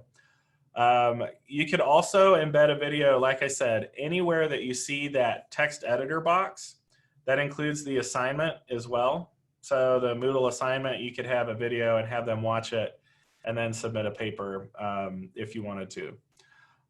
So that's a really important skill, and just remember that those videos can be embedded anywhere that you see that editor box. And it can create some really neat learning activities if you spend time designing them that way. So I'm going to head back to my sandbox course. And so what we've done here is we've created sort of a rudimentary workflow for students, showing them when they should engage with what. I want to check my list here and make sure, oh, yes, groups and groupings. So this image right here, I want you to take a close look at this.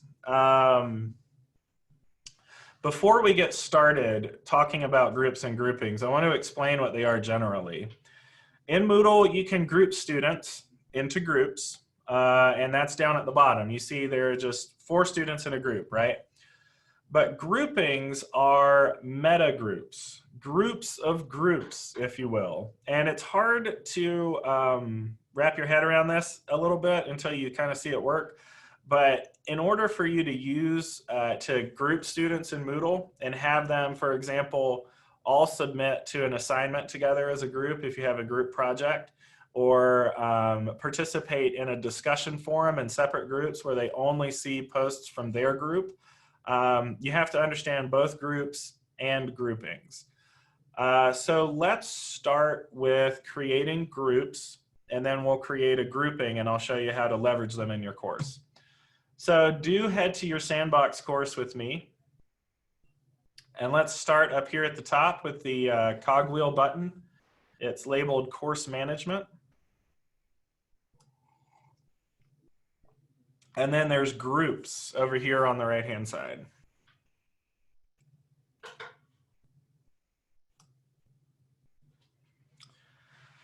So notice up here at the top we have Groups tab, Groupings tab, and an Overview tab. The first thing I want to do is create a group. So click the Create Group button.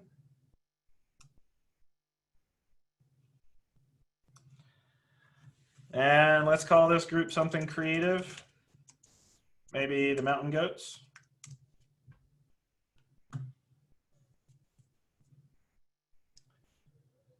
And all you have to do is click Save Changes, and your group will be created. So there's my group, the Mountain Goats.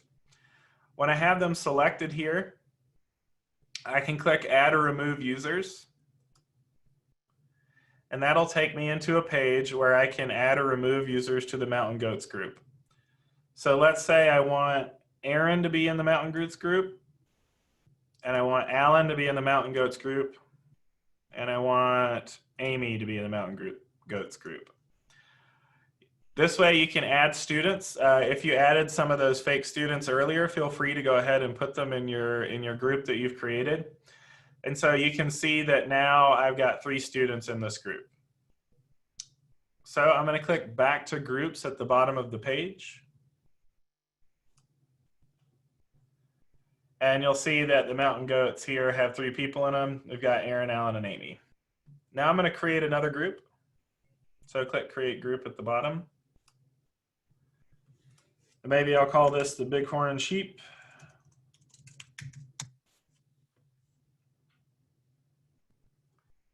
Scroll down and click Save Changes.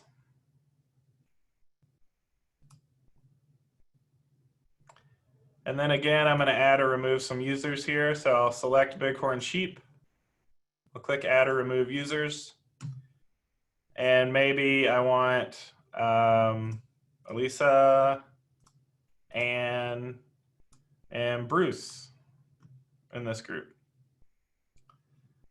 Now I click back to groups, and we'll see what I've done is I've got bighorn sheep here with 3 people in it and mountain goats here with 3 people in it. Any questions about this interface so far?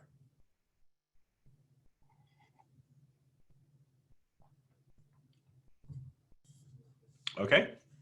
Now I'm going to show you how to put these groups in a grouping. Looks like students can be part of more than one group. Yes, Emily, that is correct. And the same students can, yes. So you can add and this is a feature. This is a really intentional feature, and you're going to see why in just a second. But you might have groups and groupings. Like you might have different set of groups for project 1 and a different set of groups for project 2. So as time goes on, when I teach, I teach in cycles. So like I'll have a 2-week cycle that repeats over and over again. And every cycle has a different set of groups in it. So you're constantly reshuffled in with new people. And the ability to add students to more than one group is a feature that enables that. So yeah, we'll see that once we get to make it working. So under groupings, I'm going to click that groupings tab up there. I'm going to click create grouping. And maybe I'll call this the Montana Animals Project Groups.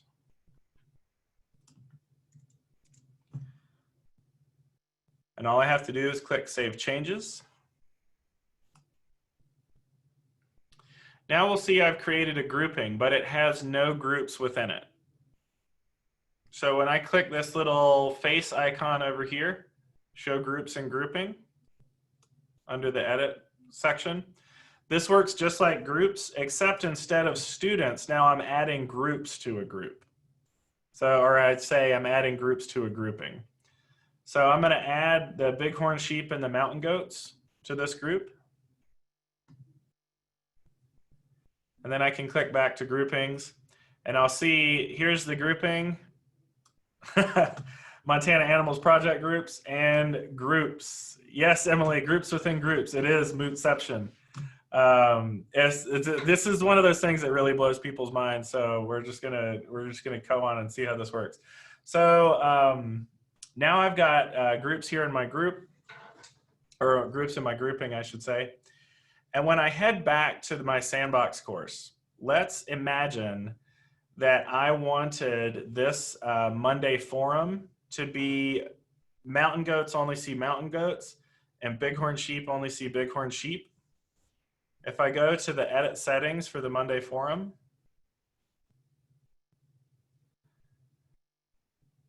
and I go to under common module settings, I can select separate groups. And the grouping is the Montana Animals Project Groups. So now, when I save this and display it, the students will only see, let me actually switch to a threaded forum real quick. The students will only see posts from other groups.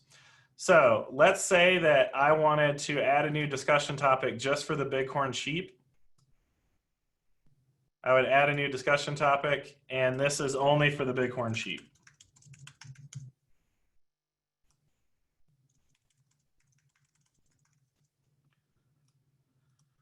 So you'll see now that the bighorn sheep, this post is only for the bighorn sheep. And if a student came in and created a discussion thread, it would only be available for people in their group, so that you can create discussion forums where only the members of the group, again, see only what other people post from that group.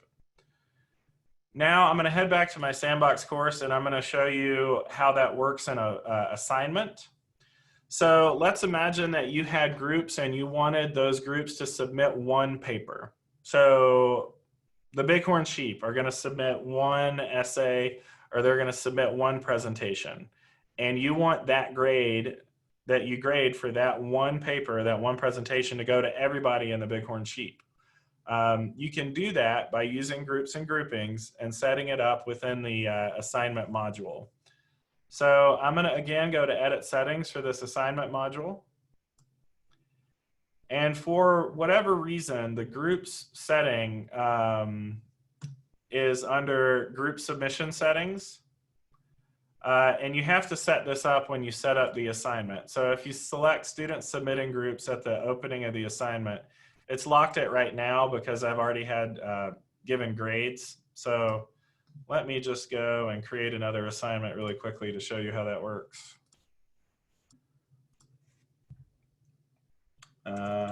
Montana, I'm going to call this just Montana Animal Project.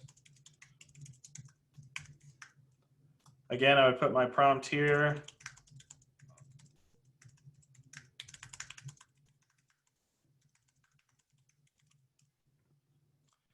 Maybe submit an essay describing the habitat of your animal. And then under group submission settings, I could say students submitting groups, and then it's going to ask me what the grouping is. Again, the Montana Animals Project group. And so this way, when one student from the group submits, it puts that submission for all the students in the group. And then when you grade it one time, it gives that same grade to everybody in the group. So that way it keeps you, it makes it a little bit easier for you to grade the group project, and you can send that grades and feedback to everyone in the group. So I'm going to go ahead and save and return to course. And then I'm going to log in as a student. You don't have to follow along with this. I think it would be good to just watch. I'm going to log in as a student and make a submission. And then you'll see how it populates that submission for everybody else in the group. So if I become Aaron, for instance, and I go to this Montana Animal Project, I'll see that I'm in the Mountain Goats group. And when I click Add Submission, I have file submission set up. So I'm just going to submit that same PDF document that I was using earlier. So there's a PDF.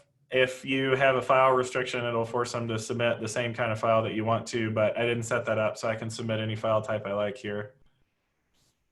And I click Save Changes. I'll see that I, as the student, have submitted this PDF for my group, the Mountain Goats. Now, when I log out and become a teacher again, and I come in here to grade this Montana Animal Project, and I view all the submissions, I see that even though I was Aaron, it submitted the same thing for Alan and for Amy. Now, if I want to grade Amy,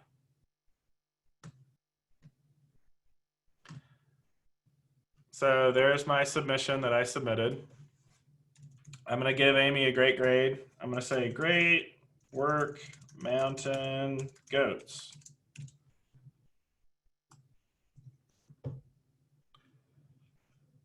And as you see right here, apply grades and feedback to the entire group by default is yes. Elaine, that's a great question. If Aaron submitted, can Alan or Amy go in and edit the doc until the submission is graded? Yes, they can. They can delete that document. So basically, the last one across the finish line is the one that does the submission for the group. So now if I click Save Changes and I go back to my assignment and I view all the submissions, I see that everybody in the Mountain Goats has gotten that same grade. Likewise, if I go and look in the grade book for the Montana Animal Project, you'll see this is my column with my grades in it, the Montana Animal Project. Aaron, Alan, and Amy all got grades, and they all got that same feedback in their grade book. So that is how you use groups and groupings. Do I have any questions about groups and groupings?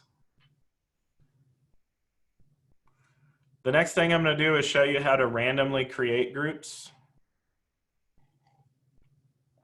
Can I use groupings to divide up my students but have them individually submit? Yes, you can. all you have to do is in that assignment module, just don't have students submit in groups.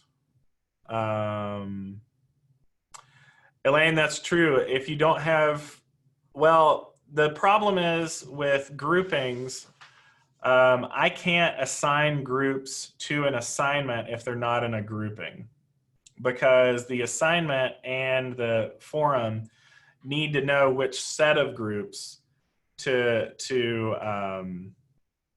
submit for. So I could go in and say, I just want this group to submit to this project, but that doesn't take into account that I have 3 or 4 other groups that I want to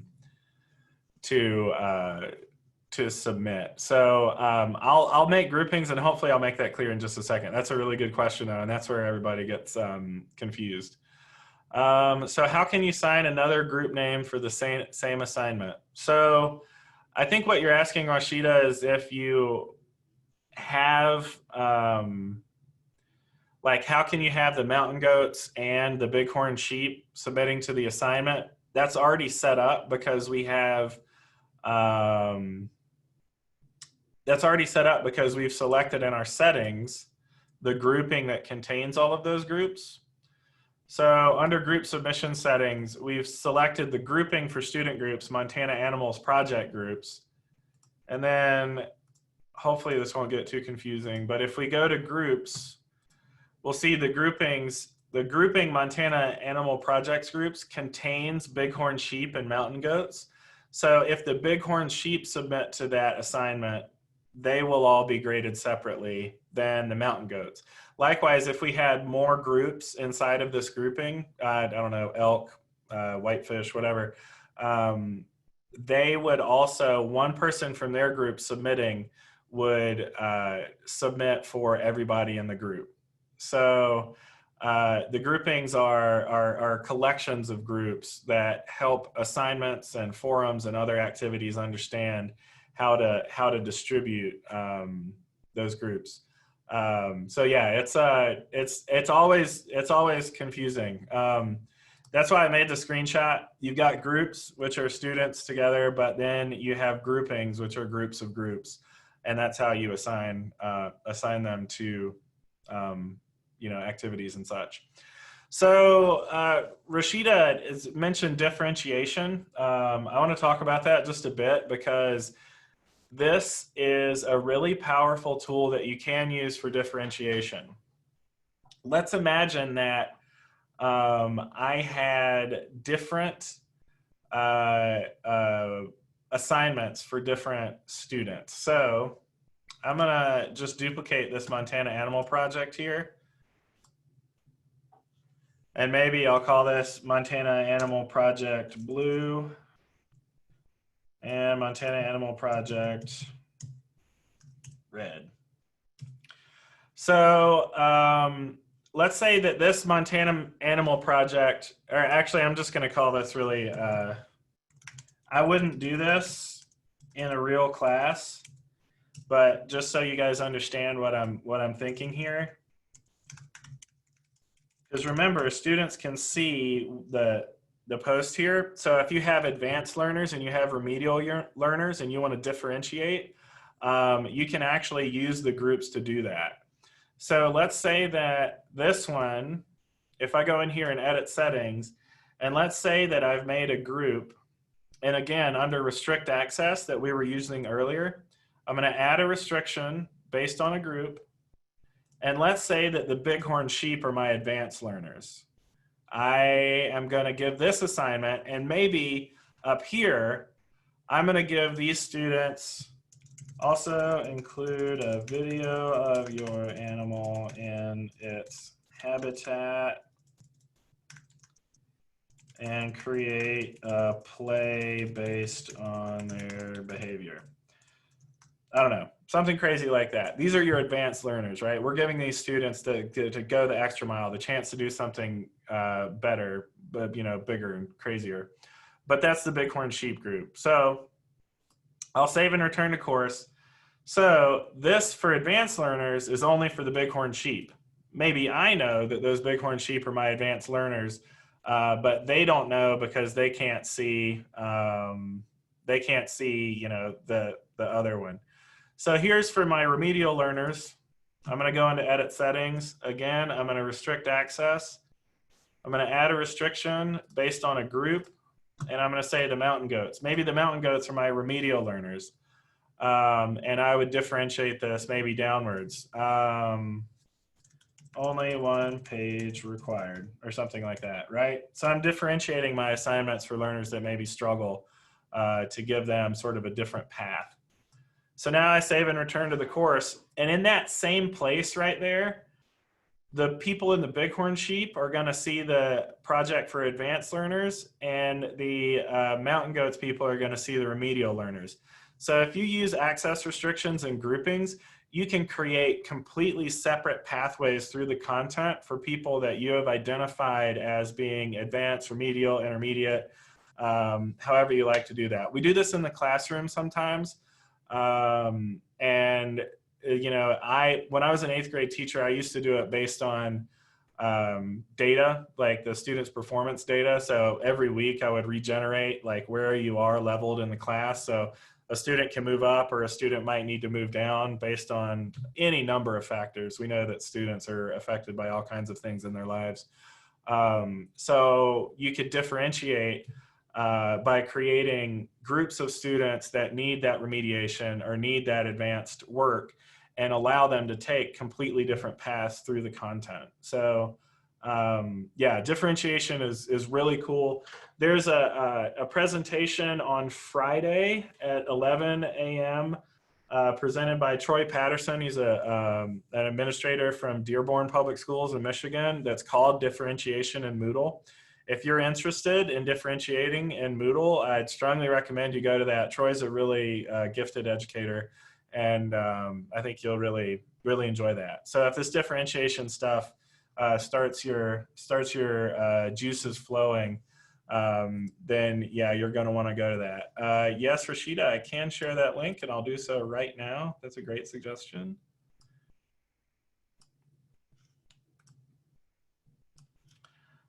So here in the chat to everyone is the link to the differentiation session with Troy from Dearborn Public Schools. Like I said, I think that's going to be a great session. And if you're interested in differentiation, go have a look at that. Now remember, these restrictions can be based on, they can apply to any activity, including a label. An entire section can be restricted. For example, if this topic 2, I go and edit that topic, you'll notice restrict access is right there. So maybe this is only for the mountain goats, and I don't want anybody else to see it. So now anything I put in this topic is only visible to the mountain goats. So you could actually have different sections for your different learners as you move through the course. So that's a pretty advanced application. I didn't expect to get into that, honestly, in the introduction to Moodle for Teachers, but you guys are asking great questions. So thanks for, I could talk about that all day. So thanks for bringing that up. One more thing I want to do is show you how actually I create my groups.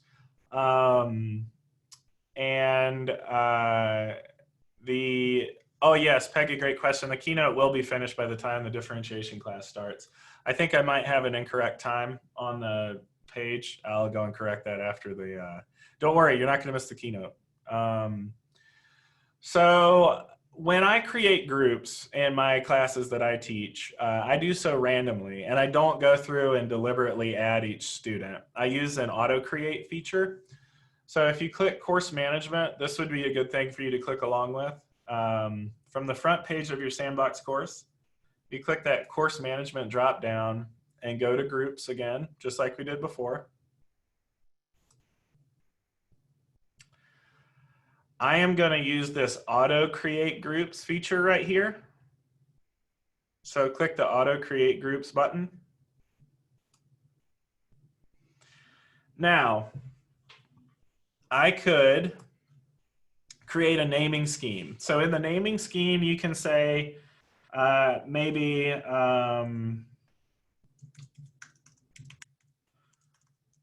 So maybe I'm going to do something about watersheds. I'm going to teach students about the hydrologic cycle. So I'll call this watershed group at. Now what that at means is it's going to create multiple groups. So there will be watershed group A, watershed group B, watershed group C, watershed group D. I could replace that with the hash and it would be watershed group 1, watershed group 2, watershed group 3, etc. So the at and the hash are variables that you can put in this naming scheme. So I want to auto create based on, let's say, number of members per group. So I want 2 students in each group. And then there's some options here. You can leave these just as they are, but I mean, I would encourage you to experiment with these in your sandbox course if you want to. And then down here at the bottom, I want to create a new grouping and I want to call it watershed groups. Or maybe watershed project groups. So I'm going to go ahead and click submit.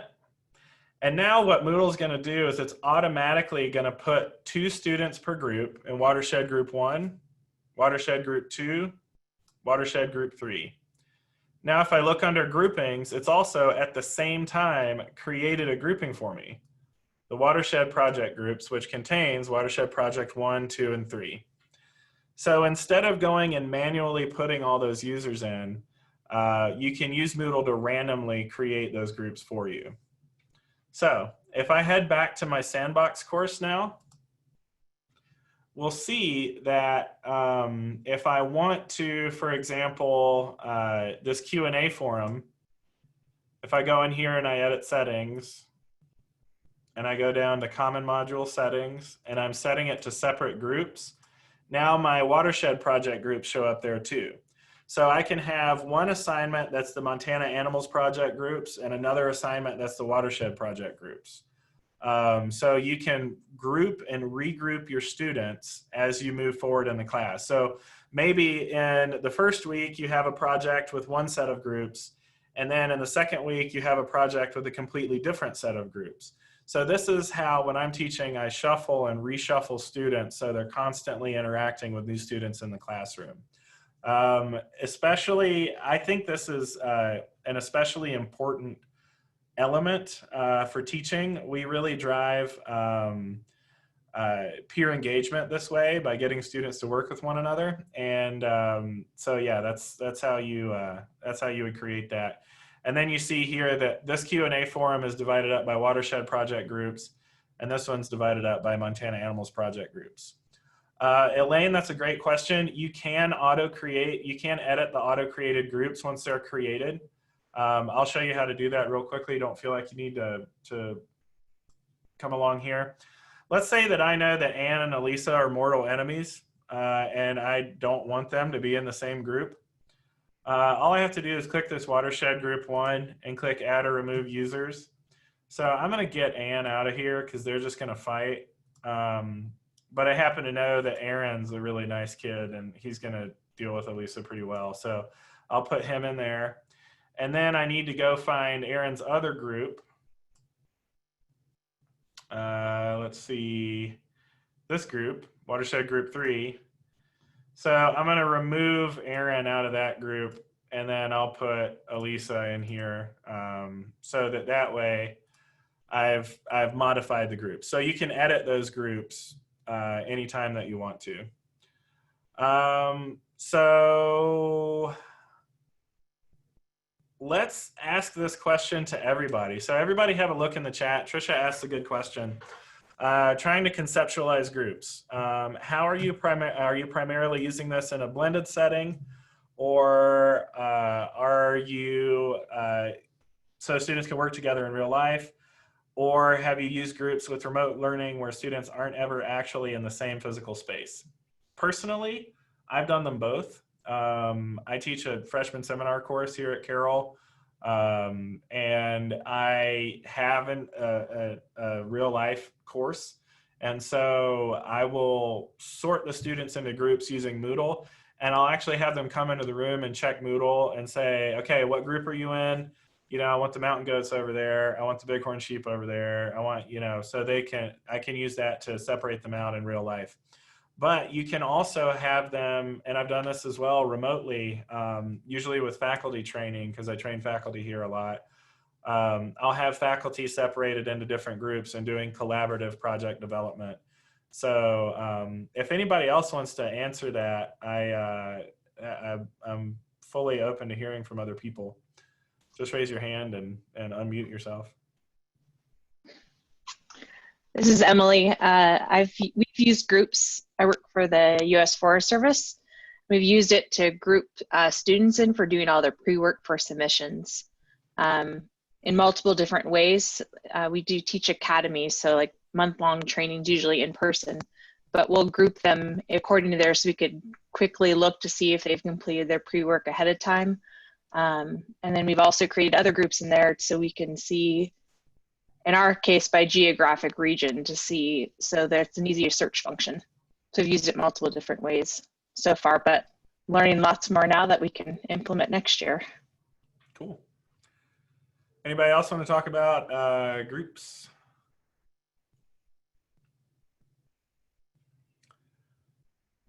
All right. Well, yeah, those groups can be used in real life, or they can be used fully at a distance. I use groups extensively, like I said, in faculty training, especially faculty that are interested in certain things. We have like a faculty training course at Carroll where faculty can be divided into different groups based on their interests and have discussions with people that have already expressed an interest in that particular group type. So that's another way that you can use it. I think that talking about how to use groups is a great like lunch table topic as we do the virtual cafe here after the session. And yes, I would definitely use it for face-to-face learning. I think a lot of us probably use groups in face-to-face learning if we haven't taught online before, especially in the K-12 environment.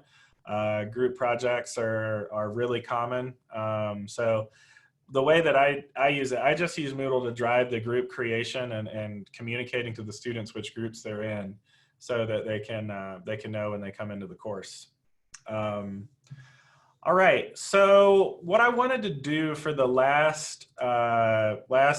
we've got about 45 minutes left here. I've come to the conclusion of all the stuff that I had to get you sort of started in Moodle. So what I want to do now is I want to actually have you create some items in your Moodle sandbox course. And I want you to find others that can be students for you in your course. And I want to stay here and I want to have people answer questions, ask questions, open in this video conference. And then I can share my screen and show you how to do something that you are confused about, or maybe you can share your screen and show what you've set up. So what other things would you like to do with online learning using Moodle that we haven't covered yet? I work really well with learning objectives. So if you were to say, I want my students to collaboratively create a presentation, or I want to have students graded on a rubric, or I want to use a grading guide where I can grade them on different criteria. All of the things I just mentioned are possible. I just want to make sure that I'm addressing the things that you want. Oh, a lot of people want rubrics. Okay. Navigation links from activity to activity, progress bar. Okay, cool. Well, that is a resounding yes to rubrics. So that's where I'm going to start. Let me pull up my screen and I will show you all about rubrics.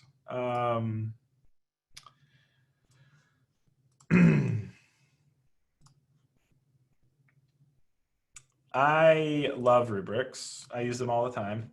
And I think they're a great way to both provide a high quality of feedback while reducing the amount of grading input that you have to do as the teacher. So I'm just going to start down here on topic 3. You can follow along if you want to learn how to do this. And I'm going to start using the assignment module that we talked about before. I'm going to call this, oh, I don't know, watersheds. That's what I was talking about earlier. Watershed assignment 1. So I'm going to give the students a really specific prompt here. Describe what a watershed is, how it affects the animals that live there, and why we should pay attention to watershed management. Okay. Never mind the typos. Okay.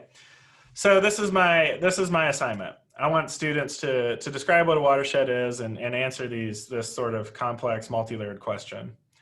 I want them to do online text. I'm going to restrict them to 300 words and not accept file submissions. And then down here under grade, I can change from simple direct grading to rubric. And then I save and display, and Moodle is going to immediately ask me to define the rubric. You can actually publish templates, so you can reuse a rubric over and over again, but I'm going to define a new one from scratch.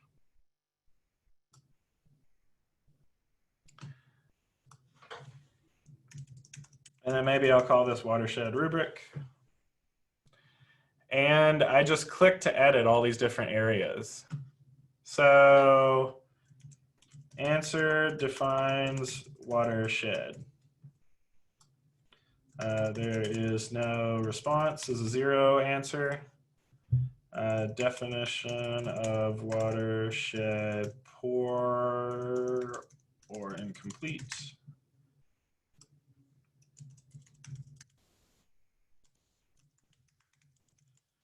So one thing that I want to say about rubrics is that you have to make sure that your rubric is aligned with your expectations of the grade. So if I just leave this as a 1 point right here, the student's going to get a 50% for that, which is probably a little low for my expectations.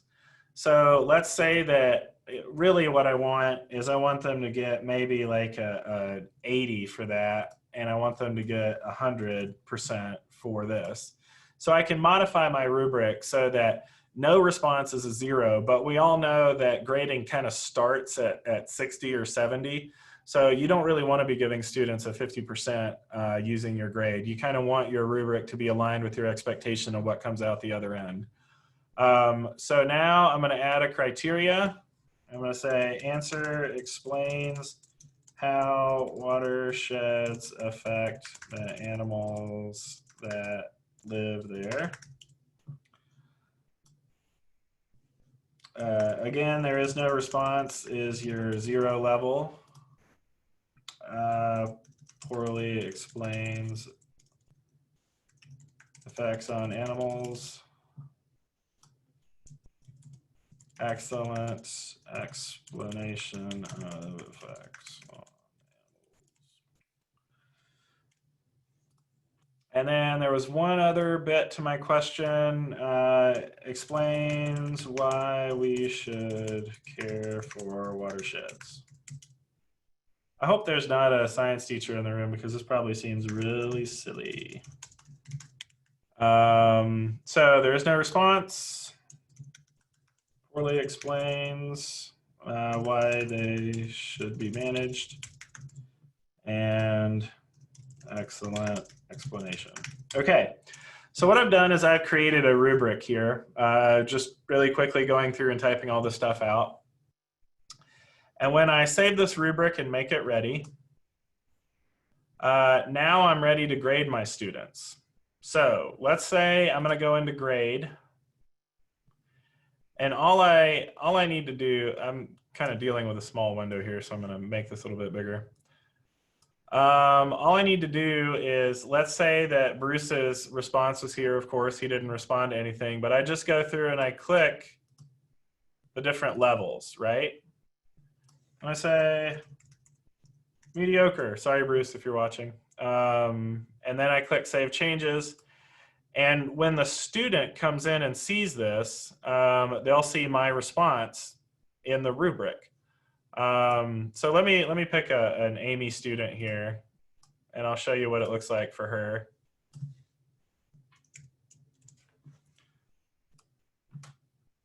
Now, if I log in as Amy's student and I come and look at this assignment, I'm going to see that my attempt was graded. And I'll see down here the feedback section. The green areas are where the teacher selected the responses. I got a 93.3 out of 100 for that, so that was pretty good. And then the feedback comments that I wrote here show up there. So the student can then see the rubric and they can see how it was applied to them. The other good question, Margot, this was out of 100. So the neat thing about the rubric is that the points are just referential to each other. So the maximum grade for this is 100, even though the rubric only adds up to 30. And what Moodle does is it scales it up to 100. So if I wanted to change it, I'll show you how I would change that. In the Moodle assignment, Watershed Assignment 1, if I go in here and I edit the settings under grade, where I initially selected rubric, notice that the maximum grade is 100. It's not going to let me change because I've already submitted grades and it doesn't want to mess up students. But even though the rubric only adds up to 30, it's going to scale it up to that maximum grade. So you can set your maximum grade and then you can use your rubric any way you want to. You can say, I want to only have 30 points in the rubric, but I want it to scale up to the maximum grade. Oh, Bruce, you got your grade via email. Good. Yes, I had notify students turned on. That's good to see. So that's how you use a rubric. There's one other, I just want to show you what it looks like to a student that hasn't submitted, because it can be really helpful for the student to know what is the expectation of them. So if I'm a student that hasn't submitted, for example, Aaron, now I go into this Watershed assignment, I can see what the grading criteria is right here. So it shows me before I even get to that add submission button, what the rubric that the teacher is, what the teacher is going to use to grade me. So if you're using a rubric, I can't stress it enough, get that rubric out in front of the students before they submit. Students ought to be looking at that rubric so they understand what your expectations are out of the assignment. And Moodle will do that for you by providing the full rubric before they get to that submission button. So that's an important feature. Okay, so I had a few other questions. I'm gonna go look at the chat here and see what other. So Maggie asked, can you show a progress bar as students finish required assignments and materials? That's a great question, and I want to show you another tool that I left out of my plan that I probably should have had in. So Moodle has a progress bar block built in that shows assignment completion. So over here on the right-hand side, you'll notice that we have the motivated block and we have the platinum sponsors, gold sponsors block here. You can actually add your own blocks to the side of the course as a teacher. So if you want to add some things over there on the right-hand side, you're empowered to do that as well. With editing on, in our theme that we're using, you use the stack, and down at the bottom, there is a add a block. So feel free to go ahead and try that. And then you see there's a lot of options here. So the course completion status is probably the block that you're looking for. So if I add that block, notice now that course completion status shows up here, and I can actually move that if I want it to be in this course up here at the top. You would need to set course completion criteria. So like I want all of these to be completed. And in order to do that, it's in settings, edit course completion settings, and then you can choose, I want to have the these forums and these assignments are all what needed to be, you know, for course completion. So then the students will see over here their status. They've completed 0 out of 5 required criteria to complete the course. And as they complete those activities, if you have completion set up, it'll populate in that block and show the students what they've done. This is a moderately advanced application of Moodle. And if you're going to use completion status blocks, that's something that maybe you want to have an institution-wide discussion about. So if I'm at a K-12 institution, I want a completion status to be consistent through every course. So everybody would kind of want to, you know, circle the wagons on that and say, how are we going to make this look for students? Because you want that to be consistent course to course to course. And if you're doing it on your own, in your own Moodle, like for private reasons, you can set that up for yourself. There's actually a Moodle activity completion session. Of course, there's a session about these questions, and it's happening on Thursday at 1 o'clock. And I'll put a link in if you're interested in using completion for more items. I would suggest that you attend Ben Kahn's session at 1 o'clock. So I'll put that in the chat for everyone. So if you're interested in course completion, go to that session. That'll show you how to use completion and how to set up a sort of a completion block. Okay, so that's a great question, Maggie. I know I didn't completely answer it, but do go to that session and you can learn more about that. Allison, can you address navigation links from activity to activity? That's a great question. So when you go to any given activity, let's say I go to the Monday forum, you can do one of a couple things. You could put in in your forum, you can put a direct link to any other activity, or if you have let me find one that's got a direct navigation link at the bottom.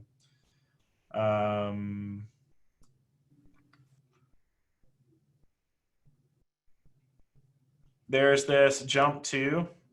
So I know that's going off the bottom of the screen for you guys, but it's got a jump to link at the bottom of the course where you can jump to any given activity in the course. So if you want to jump from one activity to the next there, you can use that. And then there are a couple other plugins, I believe, that allow students to have a link at the bottom that's like, your next activity is this, click it, and it'll take you right to it. I generally like to direct students back to the home page so they can use, you know, what we've set up here, but that's not necessary. So Peggy wants to know how to embed a link so it is open, not just a link to click on like a Symbaloo mix or a live binder. So this is where things get a little weird, but I'm gonna go for it anyway, just because. Let's try it. I'm gonna use a flip grid, just in case anybody's using a flip grid. So let me log into my flip grid here.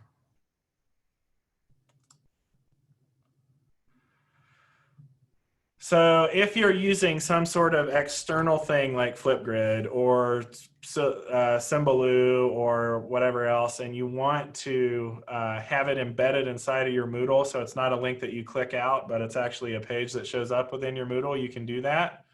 And where you get the embed code is going to be different for every platform. But here, when I click on Flipgrid, there's a link right here that is embed code. So if I click copy that embed code, it'll copy it for me. So now in my clipboard, I have a string of code that will embed the Flipgrid in my Moodle. So when I go back to my sandbox course, let's say I wanted to embed Flipgrid in a page, just like we did with the YouTube video. I'm going to add a page module. Flipgrid 1. And what you have to do is click this little down arrow and then click the HTML editor. And this opens the HTML code for this. So this is like what's behind the text that you have in that text box. And what I'm going to do is I'm just going to paste this code that I copied from Flipgrid. It's not that hard to understand if you look at it, even if you don't have any experience in code. It's going to be 600 pixels wide, 600 pixels high. Here it comes from this Flipgrid for Carroll College, and it's got some other things, and it wants you to allow the microphone and the camera so students can participate in it. But now when I click that, you don't need to understand that. You just need to copy it from Flipgrid. And then when I click this HTML thing here, you're going to see that my Flipgrid shows up inside of this Moodle page. So as I scroll down and click, save and return to course, students might see this Flipgrid 1, and then they click that page to open it up, and Flipgrid shows up, and I can go ahead and log in with Google, and it keeps me right here within Moodle so that I don't have to exit and go to Flipgrid, to Symbaloo, to whatever else. And like I said, that embed code is going to be available for pretty much every EdTech platform. It's just will be in a different location depending on how people defined it. But if you ever like want to find the embed code and embed something into Moodle, you could usually use their chat support feature and say, hey, I'm looking for the embed code for this. Can you show me where to find it? And then that way you can use Moodle as your central repository for where students that's where they land to access stuff. But then you can have pages with embedded, like I want to use Flipgrid, I want to use Symbaloo, I want to use Padlet, I want to use whatever else. So Moodle shouldn't take over all of those tools. It should just be the point of navigation to get students to those tools. So when I've talked to especially K-12 educators who say, I don't want to use Moodle because I want to use Flipgrid or I want to use these other products. And my response is always, well, Moodle's not taking over that. You can always just embed it or link to it from your Moodle page. What Moodle provides is a central location where you can arrange a pathway through the content that students can easily understand. Yuko, I did already discuss a discussion forum. I'll post the recording of this later and you can review it at that time. So Abby asked privately, with a rubric or with discussion, can the student control how often notices go to their email? That's great. Yes, they can in their preferences. And I would talk to my administrator about this. But for example, for me, I can go to preferences and I can use notification preferences right here. And for example, I just disabled all my preferences for here, but if I enabled them, I can decide like when I get an assignment notification. Maybe I don't want assignment notifications. I can turn them off right here. Maybe I want nothing from forums. I can turn those off as well. So the individual student can choose to disable those notifications, or the administrator can choose to not allow them to disable those notifications. So that is very quickly how that works. And really, notifications should be a decision made at a site-wide level. In K-12, we may want to have all of our students notified all the time. In higher ed, we definitely do. because teachers need to rely that when they post to that announcements forum at the top of their course, it sends an email to students every time. That's a really convenient feature for the teachers to use, and they really like that. So Elaine asked, isn't there a calendar block? Yes, there is over here, the course calendar. That's in the drawer here. And the calendar will automatically be populated with any due dates. So you see here that I, as the student, can view the calendar, and I just left the due dates enabled on these things. And it's showing me that the Montana Animal Project is due, the watershed assignment is due. So when you set up that due date, it'll create a calendar item for the students so they can see when they have assignments due, and they can use that to keep track of when they need to do X, Y, or Z. And how can Google Classroom work with Moodle?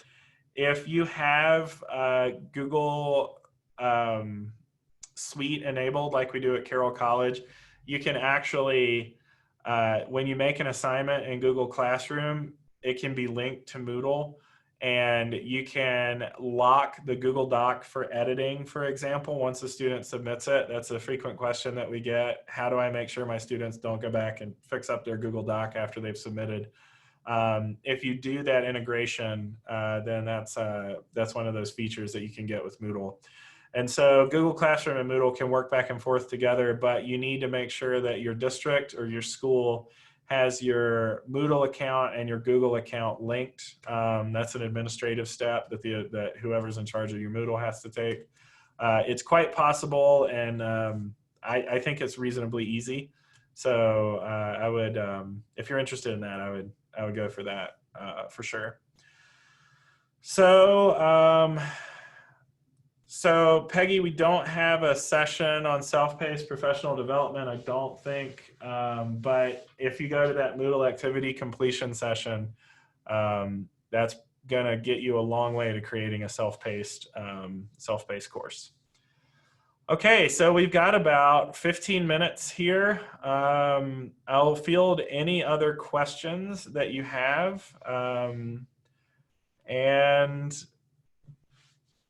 if not, I'll show just a little bit about the grade book. So I can get you most of the way there in 15 minutes if you guys want to see the grade book. And then we can do more advanced stuff in that session that I'm doing later on.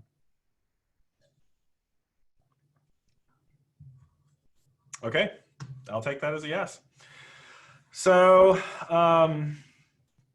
in your sandbox course, you can click along if you like. When you click the 3 cog wheels up here at the top, there's a gradebook setup link. And you'll see now that I have these assignments that we've created. And you'll see that in your gradebook setup as well. Now, let's imagine that I wanted to make quizzes and assignments into separate categories. Let's say I wanted quizzes to be 60% and assignments to be 40%. I'll start by adding a category down here at the bottom in Gradebook Setup. If you click Add Category, I'm just going to call this one Assignments and leave everything else just set to the default, and click Save Changes. So now I have an Assignments category, and I'm going to add one more category, and we're going to call that Quizzes. I'll click Save Changes. So again, that Add Category link is down here at the bottom, and you see I've added assignments and I've added quizzes. Now I want to put my assignments in the assignments category. So what I'm going to do is I'm going to check this box next to all of the assignments. And at the bottom, I'm going to move selected items to assignments.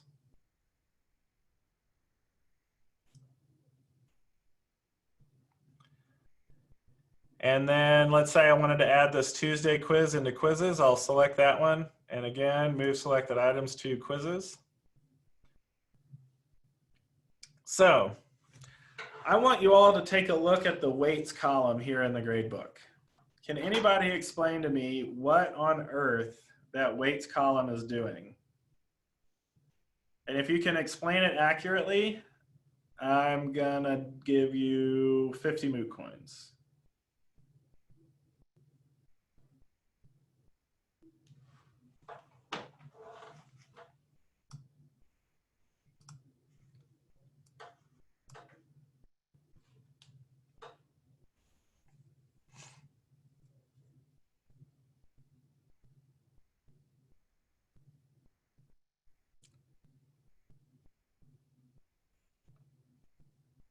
Okay, split into 50% each. Not quite. Somebody explain it by, I need somebody to talk. So I want somebody to speak up. Unmute yourself and speak up if you figured it out. Okay, I think I have. All right, go ahead. I think what it means is, let's say an assignment is worth, it's out of 100, but you only want it to be worth 10% of your grade. That's how you can use weights. That's correct. So why then is, so I'm gonna give Dee's 50 moot coins for that, and I'm gonna ask another question and offer another 50 moot coins. Why are the weights what they are now? Why has assignments got a weight value of 97.56? I assume that's 97% of your grade? That's right. So it's figured it out because if you look in that assignment, we've got 100 points, 100 points, 100 points, 100 points. So all of these add up to 400. So out of the total 410 for the whole course, these assignments in the assignments category are 97.56% because it's 400 out of 410 points, right? But let's say that I want to percentage weight my categories. What I do is I select this assignments. I'm going to say these assignments are worth 40% now. And then I'm going to say that the quizzes are worth 60%. Now, what Moodle's going to do is it's going to take all of these, regardless of the point value, and restrict them down to 40% of the grade.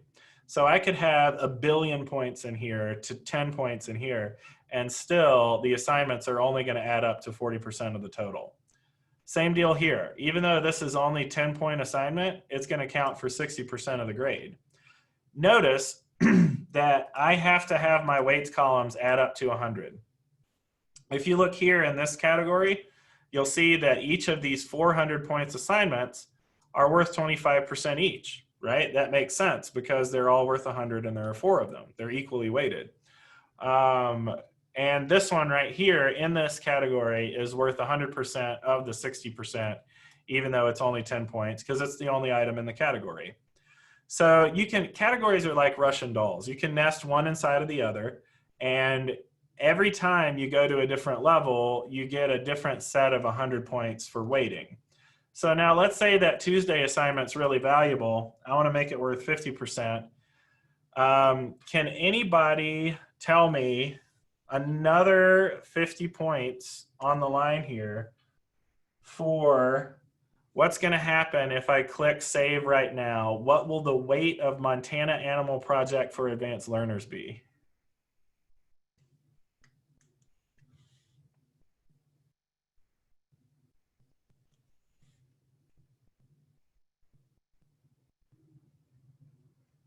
We got any math whizzes out there?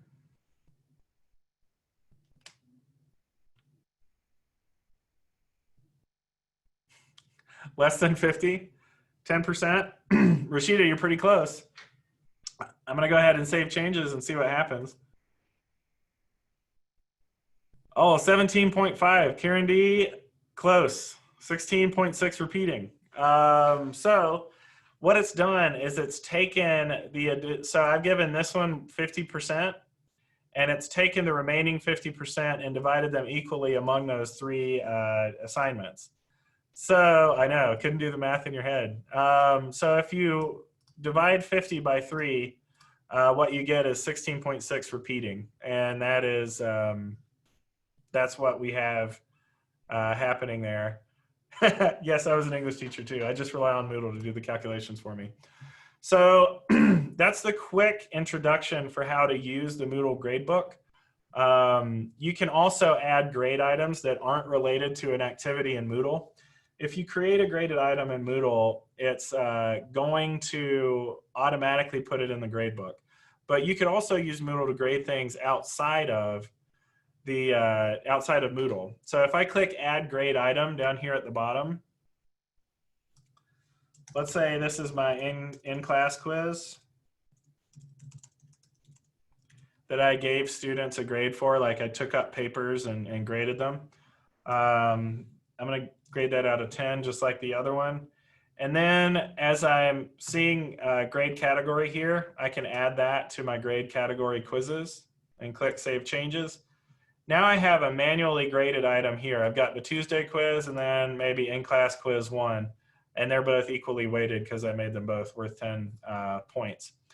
If I want to grade in-class quiz 1, I can go to up at the top here, click course management, and then go just to gradebook. And when I'm in gradebook, I can use single view to select that in-class quiz 1, and that'll give me the opportunity to go through here and give students grades for that in-class quiz 1. This works for automatically graded activities as well. So, and I can give feedback to students as well, just like we did in that other activity. Also, let's say I had a few students that didn't complete this or any other activity. There's a perform bulk insert, and you can, for empty grades, insert value 0 and click save, and it'll just automatically insert zeros for anybody that hasn't submitted it. And Peggy asked the question, can we share our sandbox course with someone who's not participating in the conference? No, you'll have to either back it up and restore it to a different Moodle or get someone with a login to the conference, because we have to have logins, you know, to participate here. But you can all share your sandbox with whoever you like to that has a login to this conference, and they can be your sort of mock students, and you can mess around with each other's course design. How long do we have to access this sandbox? We're going to leave it open forever until the next conference. So anytime you want to mess around with a Moodle course, you're free to do that. And in our Moodle, we're providing that for you. Can we import a course from our own Moodle? Yes, you absolutely can import a course from your own Moodle, enroll other people at the conference. If you're somebody who's got other courses, you can back up and restore right into this Moodle. And so the last question I think I'm going to answer that's kind of implied by Karen D's question is, let's say that I have a course that I designed and I want to use it year over year over year, but I get a new course and I want to import to it. The Moodle will allow you to do that. So if you click course management and go to under course settings, import, you can search for a course here. For example, maybe I want to search for Commons. So here's Mountain Moot Commons. I would select it, select continue, and then it'll allow me to select what I want to import. So maybe that didn't work, and that didn't work. But I want to keep the rest of this stuff. I just go ahead and import it, and it'll import all those materials for me into the new course. So once you design your course one time, you can use Moodle's import feature to move it forward to the next semester or the next year, move it forward to the next semester or next year. And so that way you don't have to reinvent the wheel every year. I find that I edit my courses. The more that I deploy them, I add things, I take things away. I think that's a normal thing that all teachers do. So that's why you have the step we're looking at right here, where you can select and unselect different items that you want to import year over year. Peggy, what if you import something that's created with an earlier version of Moodle? Moodle's pretty darn good about backwards compatibility. It'd have to be awfully old for it not to work as an import to the current Moodle that we have. And Jennifer asks, are all sessions being recorded and how would we access them? Yes, all sessions are being recorded. And this session is being recorded right now. And I will add it to the course Introduction to Moodle for Teachers that you all enrolled in to access this session. And I'll put it right up here at the top. Okay, any other questions? Go ahead and throw them in there, and you feel free to repeat them if I didn't address your question, just so I see it show up at the top of the list. Last thing, make sure you fill out the Mountain Moot session evaluation. There is 25 Moot coins you'll get for that. If you're a public school teacher, make sure you fill out this OPI Renewal Unit Takeaway Digest. It's just to write 2 or 3 sentences about your takeaway, you know, what you learned, how it might change your teaching. But you have to respond to this to get that renewal unit. This is how we're tracking it throughout the course, throughout the conference. And then at the end of the course of the conference, you'll be able to download that renewal unit certificate that we have for you. Any other questions before we wrap this up?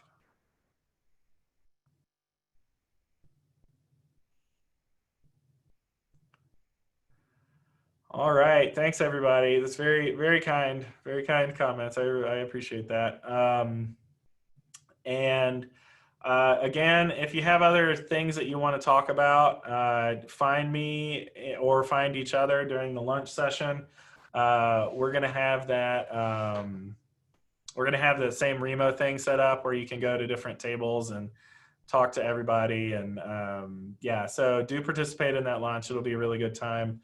It's one of the things that we think is really valuable about this and really all conferences is significant connections with other educators. So thanks a lot again. I'm going to go ahead and stop this video conference. Don't forget to fill out the session evaluation and the OPI renewal units for your Moot coins. And I will distribute Moot coins to those people who responded to my questions. So thanks a lot, everybody. And I hope to see you in the lunch session.